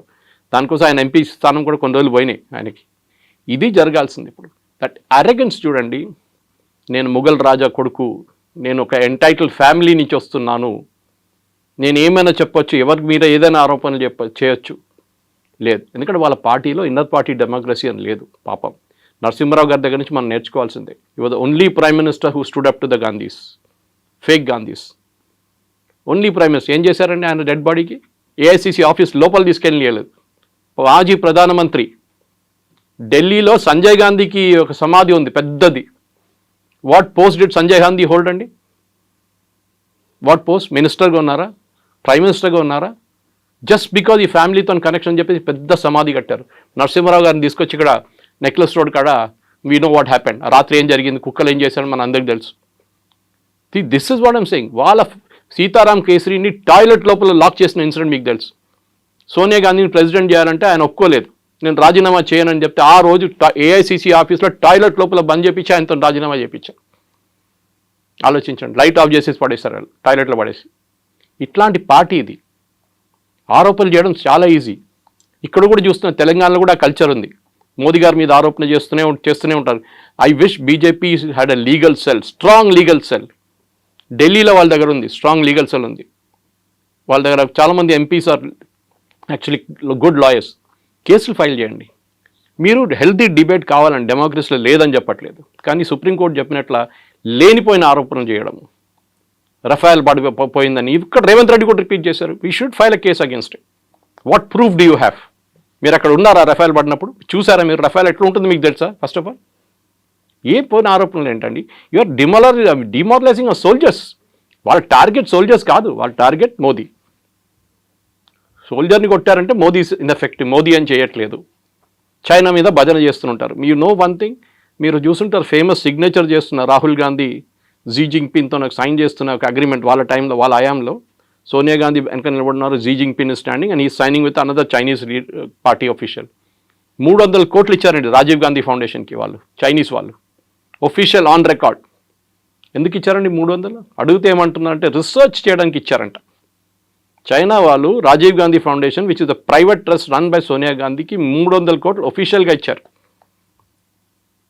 అందరికి తెలుసు రఫేల్ని ఎందుకు ఆపారండి, ఇంత ట్రై ఎందుకు చేశారు. Narasimhan Ram Hindu, communist party of India card holding member Rahul Gandhi last supreme court ఏం చెప్పారండి, నాన్ సెన్స్, నథింగ్ ఇన్. కానీ మళ్ళీ నిన్న మొదలు పెట్టాడు Rafale is not a good aircraft, దానికోసం రఫేల్ని పాకిస్తాన్ వాళ్ళు కొట్టారని చెప్పి. ఎక్కడ కొట్టారండి పాకిస్తాన్ వాళ్ళు? You are insulting our air force pilots, వాళ్ళ కేపబిలిటీ ఏదని చెప్తున్నారు మీరు. మీరు క్రిటిసైజ్ చేయండి, MiG-21 should be scrapped, it should be done away immediately. నేను కూడా అగ్రీ చేస్తాను. ఫ్లయింగ్ కాఫిన్స్ అంటాం దాన్ని, చాలామంది పైలట్స్ చనిపోయారు. ఎప్పుడో 84లో రిటైర్ చేయాలండి ఆ ఎయిర్క్రాఫ్ట్. మన ఇప్పుడు కూడా మనం సెప్టెంబర్లో we're finally saying good bye to it. కానీ ఇది కాదు, మీరు ఆరోపణ చేసినప్పుడు you should be a responsible person. మీరు ఏదో రోడ్డు మీద తిరుగుతున్న మనిషి కాదు, you are and leader of the opposition. మీరు చెప్పే ఒక్కొక్క మాటని అనలైజ్ చేస్తారు. అది నేను ఎప్పుడు చెప్తాను, పొలిటీషియన్ అడ్వైజ్ చేస్తాను, నన్ను ఎవరైనా పొలిటీషియన్ కట్టుకుంటే నేను చెప్తాను వాళ్ళకి. కొండా విశ్వేశ్వరరెడ్డి కానివ్వండి, ధర్మపురి అరవింద్ కానివ్వండి, దే ఆర్ ఆల్ రియలీ చాలా కమ్యూనికేటివ్ మనుషులు. నేను ఎప్పుడు చెప్తూనే ఉంటాను వాళ్ళకు కూడా, నేను అడ్వైస్ ఇస్తే చెప్తాను, we should be very careful with data. మనతో డేటా పెట్టుకునే మాట్లాడాలి మనం.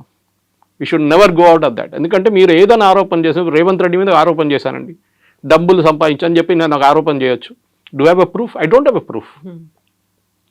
నేను చెప్తాను ఏదో ఇంటర్ కనెక్టెడ్ కేసు పెడతాను, అది గుర్తుందా ఎమ్మెల్సీ ఎలక్షన్ కోసం అప్పుడు జరిగిన దాంట్లో డబ్బులు ఇచ్చాడు అది అని చెప్పి ఇంటర్లింక్ చేస్తాం దాన్ని. That is not the right way to do it. ఎవరైనా కానీ, ముఖ్యమంత్రి అయినా కానీ, ఈ షుడ్ బి రెస్పెక్టెడ్. కానీ మీరు ముఖ్యమంత్రిగా ఉన్నప్పుడు మీరు ఆరోపణ చేయడం, మీరు లీడర్ ఆఫ్ ఆపోజిషన్ కూడా మీరు ఆరోపణ చేయడంలో, ఎస్పెషలీ మన ఆర్మ్ ఫోర్సెస్ మీద వాళ్ళ మొరాల్ దెబ్బతింటుంది. ఇప్పుడు కూడా చూడండి వాళ్ళ మీద కన్సిస్టెంట్గా ఇవాళ కూడా, నిన్న కూడా చేశాడు రఫేల్ రఫేల్ రఫేల్ రఫేల్. ఎన్ని ఎకరాట్ పోయింది, ఎన్ని ఎకరాట్ పోయింది, ఒక్క మాట కూడా పాకిస్తాన్ ఎన్ని ప్లేన్లు పోయినా అడగట్లేదు. విచ్ ఇస్ వాట్ నాకు చాలా కోపం వస్తుంది దాని మీద. అయితే ఇక్కడ అభిషేక్ సింఘ్వి కూడా సుప్రీంకోర్టులో వాదించాడు. ప్రతిపక్ష నాయకుడు కాబట్టి ప్రజల గురించి మాట్లాడుతున్నారు, సమస్యల గురించి మాట్లాడుతున్నారు, అందులో తప్పేముంది అనేది ఆయన వర్షన్ కదా. సుప్రీంకోర్టు ఏం చెప్పారు, మీరు పార్లమెంట్లో మాట్లాడండి, సోషల్ మీడియాలో కాదని చెప్పారు. You're leader of opposition the parliament, not in the road. Social media కాదు మీ వెపన్. మీరు పార్లమెంట్లో వెళ్ళి చెప్పండి ఈ మాట, గవర్నమెంట్ అక్కడ రిప్లై ఇస్తారు మీకు. మీరు పార్లమెంట్లో అడగరు, ఎందుకంటే అప్పుడు government has immediate right to reply. పార్లమెంట్లో ఒకటి ఉంటుంది, ఈల్డింగ్ అంటాం మనం. ఇప్పుడు మోదీ గారు మాట్లాడుతున్నప్పుడు ఆయన అపోజిషన్గా అక్కడి నుంచి రాహుల్ గాంధీ లేసారనుకోండి, బ్రిటిష్ స్టైల్, మన democracy coming from the British style, yielding అంటాం. అంటే మోదీ గారు కూర్చుంటేనే రాహుల్ గాంధీ మాట్లాడొచ్చు, అది చేయడు. రాహుల్ గాంధీ ఇప్పుడు చూస్తుంటారు, మీరు మొన్న కూడా పార్లమెంట్ బయట చెప్పి నన్ను మాట్లాడనీయలేదన్నారు. Leader of opposition, leader of the house మాట్లాడిన తర్వాతనే మాట్లాడతారు. ఆయన కూడా ఒక సెట్ టైమింగ్ ఇస్తారు. టైమింగ్ ఇచ్చారు, టైంకి రాలేదు. తర్వాత వచ్చి నాకు ఇప్పుడు కావాలండి. ఇప్పుడు ఎట్లయిపోయిందంటే మనం ఈ లైన్లో నిలబడతామని చూడండి, ఒకసారి ఏదైనా సినిమా థియేటర్ కాదు ఇంకెక్కడైనా లైన్లో నిలబడుతున్నప్పుడు, రైల్వే స్టేషన్ తీసుకు, ఇప్పుడు అక్కడ కూడా లైన్ లేవు అనుకోండి, ఒకటి సైడ్ నుంచి వచ్చి సడన్గా దూరిపోతాడు లోపలికి. ఏం చేస్తారు అందరు కలిసి, వెనకగలరా అని చెప్తారు అందరు. రాహుల్ గాంధీ ప్రాబ్లం ఇది. ఆయనకు సెన్స్ ఆఫ్ ఎంటైటిల్మెంట్ ఉంటుంది. నేను ఎప్పుడు వచ్చి కూర్చుంటాను నా టేబుల్, నేను అప్పుడే మాట్లాడతాను. అది ఎట్లా ఇస్తారండి? ఆల్రెడీ ప్రొసీజర్ నడుస్తుంది పార్లమెంట్లో. మీ పార్టీకి 2.5 గంటల టైం ఇచ్చారు. మీ లీడర్ ఆఫ్ ఆపోజిషన్ మీరు డిసైడ్ చేయాలి ఎవరికి ఎంత టైం తీసుకుని. మీరు 2.5 గంటలు మాట్లాడుతుంటే మాట్లాడండి, no problem. But you will get only 2.5 hours and that to allocate as per time. మీరు చెప్పాలి ఇన్ని టైం నుంచి ఇంత టైం దాకా వీళ్ళు మాట్లాడతారు, గౌరవ్ గొగోయ్ మాట్లాడతారు, వాళ్ళు మాట్లాడతారు, వీళ్ళు. అది కాదు కదా వాళ్ళ పార్టీలో కూడా. ఇన్ని పార్టీ డెమోక్రసీ అంటారు. మొన్న జరిగిన డిబేట్లో Manish Tiwari and Shashi Tharoor are not given a chance. Manish Tiwari గారు చెప్పారు, మనీష్ తివారీ సమజ్దార్కో ఇషారా కాఫీ, మై సైలెన్స్ విల్ స్పీక్ అన్నారు. మీరు ఒక ఇన్నర్ పార్టీ డెమోక్రసీ మోదీ గారు అందరినీ చేస్తున్నారు, కానీ మీ పార్టీలో ఉన్న 2 of the best leaders, especially Shashi Tharoor, ఆయన మీరు మాట్లాడనీయలేదు మన డిబేట్లో. మీ చెంచాలను అందరినీ పెట్టుకున్నారు లైన్లో. ఇదే కదా ప్రాబ్లం. గౌరవ్ గొగోయ్ ఏం మాట్లాడతారు, ఆయన మీద ఆరోపణలు ఉన్నాయి already, that he is an ISI agent అని చెప్పి, which is unsubstantiated but correct. Himanta Biswa Sarma case వేశాడు, that he went and stayed in Pakistan for 1.5 years అని చెప్పేసి. మరి అందరికి తెలుసు ఆ కేసు ఏంటనేది, అది నడుస్తుంది ఇంకా. కానీ అది కాదు ద పాయింట్ ఇస్, మీరు అక్కడ కూడా పార్లమెంట్లో కూడా ఆరోపణ చేస్తున్నప్పుడు గవర్నమెంట్కి రైట్ ఆఫ్ రిప్లై ఉంటుంది. బయట మోదీ గారి మీద ఆరోపణ చేస్తూ మోదీ గారు మళ్ళీ వచ్చి ఇంకో ప్రెస్ కాన్ఫరెన్స్ లేకుంటే సోషల్ మీడియాలో రిప్లై చేయరు. మాలాంటి వాళ్ళు రిప్లై చేస్తారు వెళ్ళి అక్కడ. బీజేపీ ఐటీసీలు అంతా కూడా ఎఫెక్టివ్ కాదు. మాలాంటి వెళ్ళి డిఫెండ్ చేస్తారు.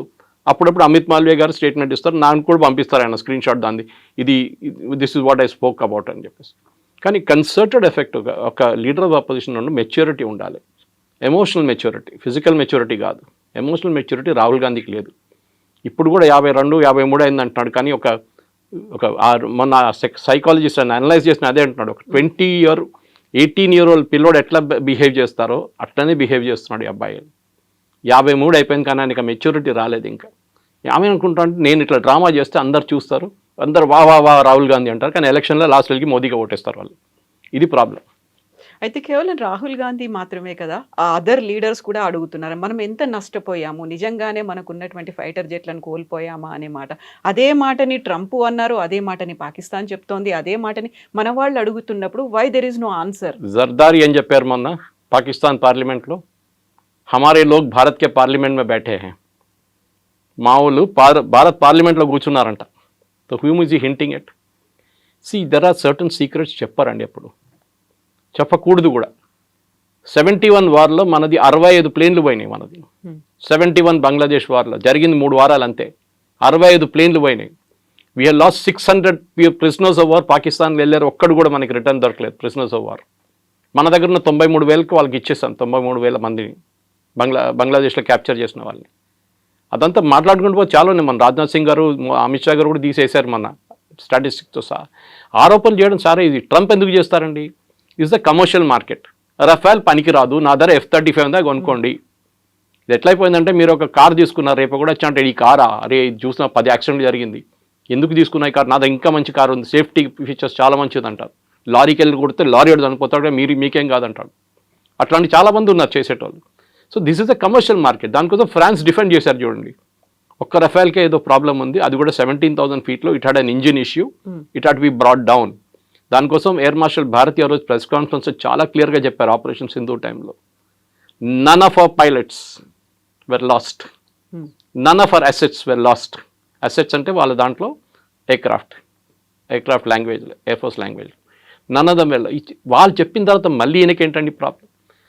కొన్ని సీక్రెట్స్ ఎప్పుడు బయట చెప్పారు. ఒసామా బిన్ లాడన్ వాడి చూపించారండి, యూఎస్ వాళ్ళు తీసుకెళ్ళి అమెరికాకి తీసుకెళ్లారా, ఊరేగింపులు తీసుకెళ్లారా? వాళ్ళు కాదు కదా, వాళ్ళు అయిపోయింది క్రితం చేసి ఎక్కడ పోయింది బాడీ ఎవరికి తెలియదు. ఇక్కడేమో బాలకోట వెళ్ళి కొడితే చెట్లు కావాలి. సర్జికల్ స్ట్రైక్ చేసినప్పుడు గుర్తుంటుంది, రాహుల్ గాంధీ ఏమన్నారు, నాకు డెడ్ బాడీలు కావాలి, ప్రూఫ్ చూపించాలి. అంటే వాళ్ళు చంపిన టెర్రరిస్ట్ని అందరి భారతదేశం తీసుకొచ్చి డిస్ప్లే చేయాలంట. సర్జికల్ స్ట్రైక్ అండ్ వెళ్ళారు, కొట్టేశారు, వచ్చేసారు, అయిపోయింది గంట సేపట్లో ఫినిష్. ఎందుకంటే సోల్జర్స్ ఎంటర్డ్ పాకిస్తానీ టెరిటరీ, చాలా డేంజరస్. వాళ్ళు ఒక్కడు కూడా దాంట్లో చనిపోతుంటే మోదీ గారి మీద అందరు కలిసి పడుతుండే. ఆ రోజు మణిపూర్ వైపు కూడా జరిగింది. దానికన్నా 2 వారాల ముందు మణిపూర్ వైపు మనం ఒక సర్జికల్ స్ట్రైక్ చేశాం. ఊరి మూవీ చూస్తుంటే మీకు గుర్తుంటుంది, ఓపెనింగ్ సీన్ వాజ్ దాట్. చాలామందికి తెలియదు, ఎందుకంటే వాళ్ళు ఏదో నార్మల్ ఆర్మీ సీన్ అనుకుంటారు. చాలా ఉన్నాయి అట్లాంటిది. కానీ మన సోల్జర్స్ మొరాల్ మీరు డౌన్ చేయకండి. మీరు మోదీ గారికి ఏ ప్రాబ్లం లేదు, కానీ డోంట్ ఎవర్ ట్రై, బికాస్ వాళ్ళ ఫ్యామిలీ సంగతి ఆలోచించండి.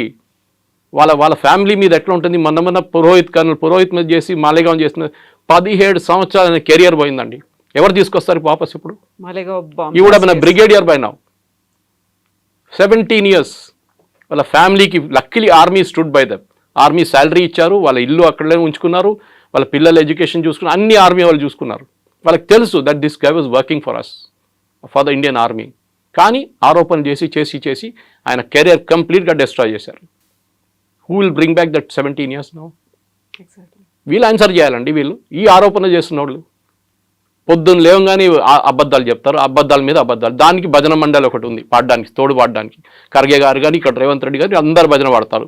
కేసీ వేణుగోపాల్, సుప్రియా షిరాంటే, జయరామ్ రమేష్, పవన్ ఖేరా అందరూ ఉన్నారు ఫుల్ భజన్ మండలి. ఎందుకంటే ఫ్యామిలీ లెడ్ పార్టీ అంటే ప్రైవేట్ లిమిటెడ్ కంపెనీ ఇది. మీరు చూస్తుంటారు ప్రైవేట్ లిమిటెడ్ కంపెనీ మాట్లాడితే ఎండి కొడుకు తర్వాత వాళ్ళ కొడుకు, వాళ్ళ తర్వాత వాళ్ళ కూతురు, ఇట్లా నా లైనేజ్ ఉంటుంది. ఎవరు వ్యతిరేకంగా మీరు మాట్లాడలేరు, తీసి పడేస్తారు, కరిపాకు పడేస్తున్నట్లు మిమ్మల్ని పక్కన. ఇది కూడా అంతే. చూడండి, వాళ్ళ పార్టీలో వాళ్ళు వ్యతిరేకంగా మాట్లాడిన మనుషులు ఎక్కడన్నా ఉన్నారా? You go back to Nijalingappa and that time, నీలం సంజీవ్ రెడ్డి టైంలో ఏం జరిగింది మన అందరికి తెలుసు. కామరాజ్ గారిని ఏం చేశారు చెప్పండి? You are the tallest leader in Congress. 2 ప్రధానమంత్రిని నామినేట్ చేసి తయారు చేసిన మంచి కామరాజ్, లాల్ బహదూర్ శాస్త్రి అండ్ ఇందిరాగాంధీ. ఏం చేశారు లాస్ట్లో? ఇందిరాగాంధీ ఆయన తీసి పక్కన పడేశారు. ఆయన కాకుండా ఆయనే ప్రధానమంత్రి అయిపోతుండే ఈజీగా. But he didn't. కానీ అట్లా ట్రీట్ చేస్తారు వీళ్ళు. నరసింహారావు గారిని ఎట్లా ట్రీట్ చేస్తారో, సీతారాం కేసుని ఎట్లా ట్రీట్, అట్లనే వాళ్ళ పార్టీలో వాళ్ళ గురించి మాట్లాడకపోతే టామ్ వడకన్ ఇప్పుడు బీజేపీలో ఉన్నారు, Rajaji grandson is in BJP. మీకెందుకు? మీ all the tallest leaders in Congress from Uttar Pradesh, Rita Bahuguna is in BJP. వీళ్ళందరూ అంతే. బికాజ్ వీళ్ళ యాటిట్యూడ్ ఏంటంటే మాకు భజన మండాలి, మేమేం చెప్తే అదే నిజం. వేదవాక్యం అంటారు చూడండి మా దాంట్లో మలయాళంలో. That only. You can not go out of that Lakshman Rekha. ఇప్పుడు పదే ట్రంప్ మాట చెప్తున్నాడు, నా వల్లే యుద్ధం ఆగింది, ఎందుకంటే ఇద్దరి దగ్గర న్యూక్లియర్ వార్ హెడ్స్ ఉన్నాయి, అదైతే మొత్తం సర్వనాశనం అయ్యేది నేను చెప్పాను కాబట్టి. ఎక్కడ ప్రధానమంత్రి నరేంద్ర మోదీ కానీ పార్లమెంట్లో జరిగినటువంటి ప్రసంగంలో ట్రంప్ పేరు తీసుకోలేదు, ఎవరో చెప్తే మేము ఆపలేదు అనే మాట చెప్పారు తప్ప ఎక్కడ he's not taking Trump names. ఎందుకంటే ఆయన భయపడుతున్నారు. ఎందుకంత భయం అనేటువంటి ఒక మాట కూడా ఉంది. ఎమోషనల్ మెచ్యూరిటీ అంటారు దాన్ని. దీనికి రాహుల్ గాంధీ సంగతి చెప్పాను మీకు. ట్రంప్ ఏం చెప్పారండి ఫస్ట్? దానికన్నా ముందు ఏం చెప్పారు? నేను ట్రేడ్ టాక్స్ పెట్టి నేను అగ్రిమెంట్ తీసుకొచ్చాను. ట్రేడ్ టాక్స్ ఏమైందండి ఇప్పుడు? అంటే they was no trade talks, ఒట్టి హవా. ట్రంప్ ఎట్లయిపోయిందండి ఇప్పుడు? నేను మొన్న ట్వీట్ చేశాను దాని గురించి. World War II కూడా నేనే ఆపాను అంటాడు కంట్రీ రేపు కావాలంటే. ఆయనకి నోబెల్ ప్రైజ్ కావాలి, ఓపెన్గా చెప్పారు కదా వాళ్ళ ప్రెస్ సెక్రటరీ, మాకు నోబెల్ ప్రైజ్ కావాలి, నోబెల్ పీస్ ప్రైజ్ కావాలి మాకు. దానికి ఇప్పుడు రోడ్ మీద ఇద్దరు కొట్టుకుంటే కూడా నేనే వెళ్ళి స్టాప్ చేశాను అంటాడు ట్రంప్ రేపు. మన దగ్గర చిన్న యాక్సిడెంట్ జరిగితే కొట్టుకుంటుంది చూడండి రోడ్ మీద, అట్లా అయిపోతుంది. అది కూడా నేనే ఆపాను అంటాడు. ఎవరు సీరియస్గా తీసుకుంటలేరు. ఇది పాత ఒక స్టోరీ ఉండే, మన చిన్నప్పుడు వింటుంటారు, పులి వచ్చింది అని చెప్తారు ఊర్లో. లాస్ట్లో నిజంగా పులి వచ్చినప్పుడు ఎవరు రాడు కూడా అక్కడ. ఆ సంగతి ఇది.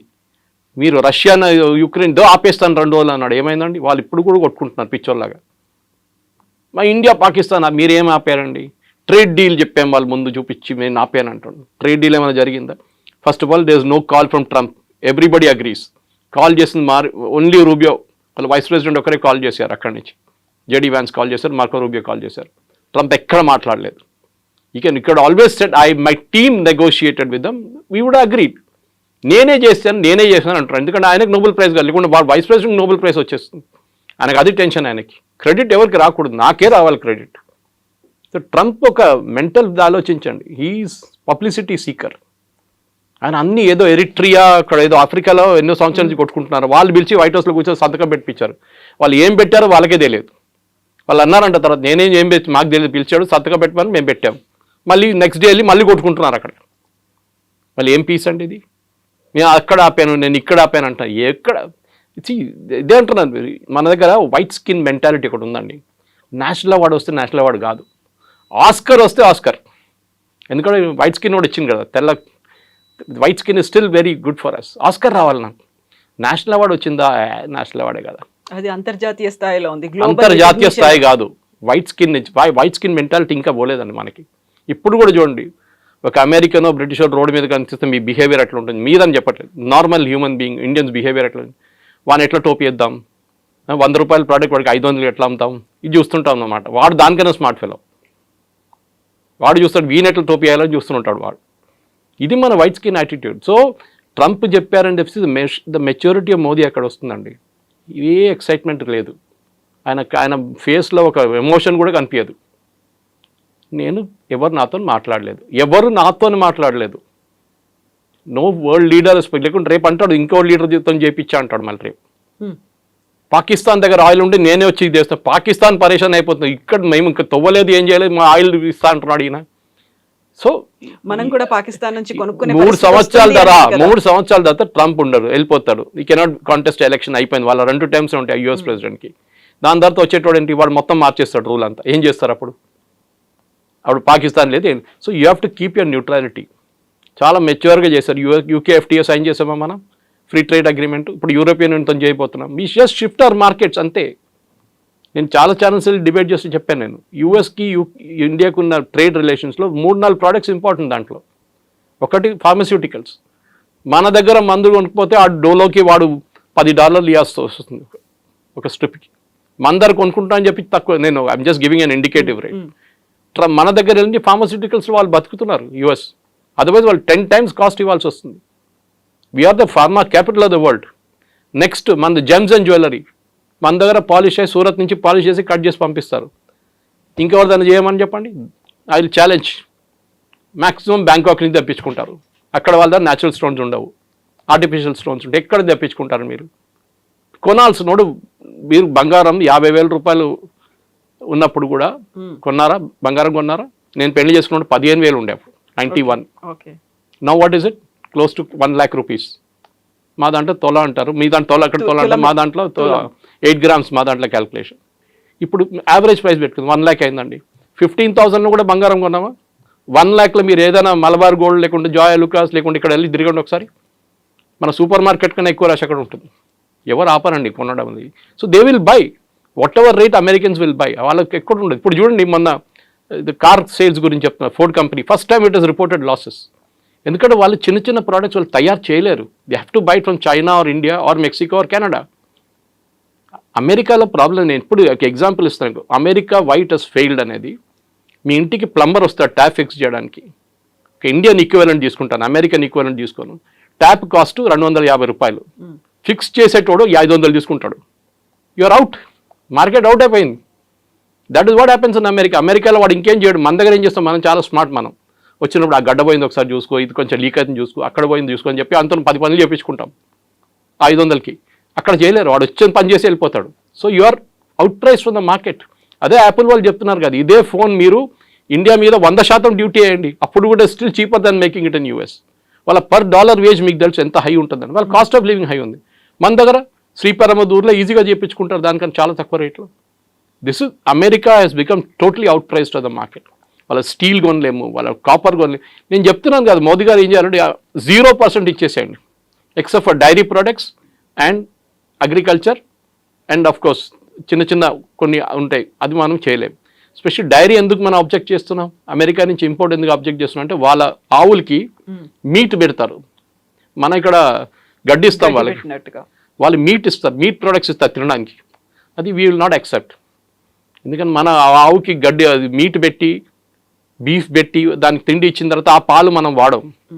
So we're very clear, we will not use it. Because మిగతా స్టేట్ నుంచి మనకు పాలు వస్తుంది కదా, మిగతా కంట్రీస్ నుంచి చాలా కంట్రీస్ వస్తుంది, అది మనం ఎందుకు తీసుకుంటున్నాం ఇప్పుడు కూడా. We are self sufficient. మనోడు ఎవరు కొన్నాడు, పిచ్చోడు కొంటాడు అక్కడ వెళ్ళి అంత అంత డబ్బులు పెట్టి కొనడానికి. మన దగ్గర పాలు వస్తున్నాయి, అన్ని డైరీలు ఉన్నాయి ఇక్కడ. Next agriculture. మీరు ఇక్కడ నుంచి ఇప్పుడు వాళ్ళు చూసాను బాస్మతి సేల్స్, నేను అనుకున్న US top, US 6th position ఉంది బాస్మతి సేల్స్ మన దగ్గర నుంచి. So we have no threat except agriculture. MSME, third sector was MSME. మన ఎంఎస్ఎంఈ అంటే చిన్న చిన్న కార్ఖానాలు. మీరు ఫతేనగర్ వెళ్ళండి, బాల్నగర్ వెళ్ళండి, వెల్డింగ్ షాపులు, ఈ లేత్ షాపులు, ఇట్లాంటి చిన్న చిన్న కార్ఖానాలు ఉంటాయి. We have to protect them. 50 కోట్లు 10 కోట్లు 20 కోట్లు టర్న్ ఓవర్ చేసిన కంపెనీలు వాళ్ళు ప్రొటెక్ట్ లేకుండా యూఎస్ వచ్చి మొత్తం మార్కెట్ మటాష్ చేసి పడేస్తారు. ఎందుకంటే వాళ్ళ దగ్గర సబ్సిడీ ఉంటుంది, గవర్నమెంట్ వాళ్ళకి చాలా సబ్సిడీ ఇస్తారు, దాన్ని మన మీద వచ్చి దేశేస్తారు. అగ్రికల్చర్ కూడా హెవీ సబ్సిడీ దగ్గర మనం కూడా ఇస్తాం, లేదని చెప్పట్లేదు. But it's a bigger picture. Modi గారు చేస్తున్న మీరు అడిగిన ప్రశ్నకి మెచ్యూరిటీ చూడండి, పార్లమెంట్లో రిప్లై చేస్తారు. అక్కడ లేని ఇక్కడ లేని, ఎందుకంటే రేపు your friend my enemies my friend అంటాం. రేపు మనం మళ్ళీ చేయగలపాల్సి వస్తుంది. ఒక రోజు ట్రంప్ దిగొస్తాడు కిందికి, ఆ రోజు గుర్తుపెట్టుకుంటాడు, నేను అది తిట్టాను చూడ, నన్ను ఇట్లా తిట్టావాను ఆ రోజు అని చెప్తాడు. అప్పుడు మేమేం తిట్టలేదండి, మీరే తిట్టారు నన్ను. We're very careful to you, we didn't mention your name anywhere. మీ పేరు ఎక్కడ చెప్పలేదు, మేము చాలా మెచ్యూర్గా బిహేవ్ చేశాం. అది that is the political maturity of a leader versus Rahul Gandhi Chinese వాళ్ళు వచ్చి మన సోల్జర్స్ని కొట్టారని చెప్పి డిఫరెన్స్ అక్కడ వస్తుంది అన్నమాట.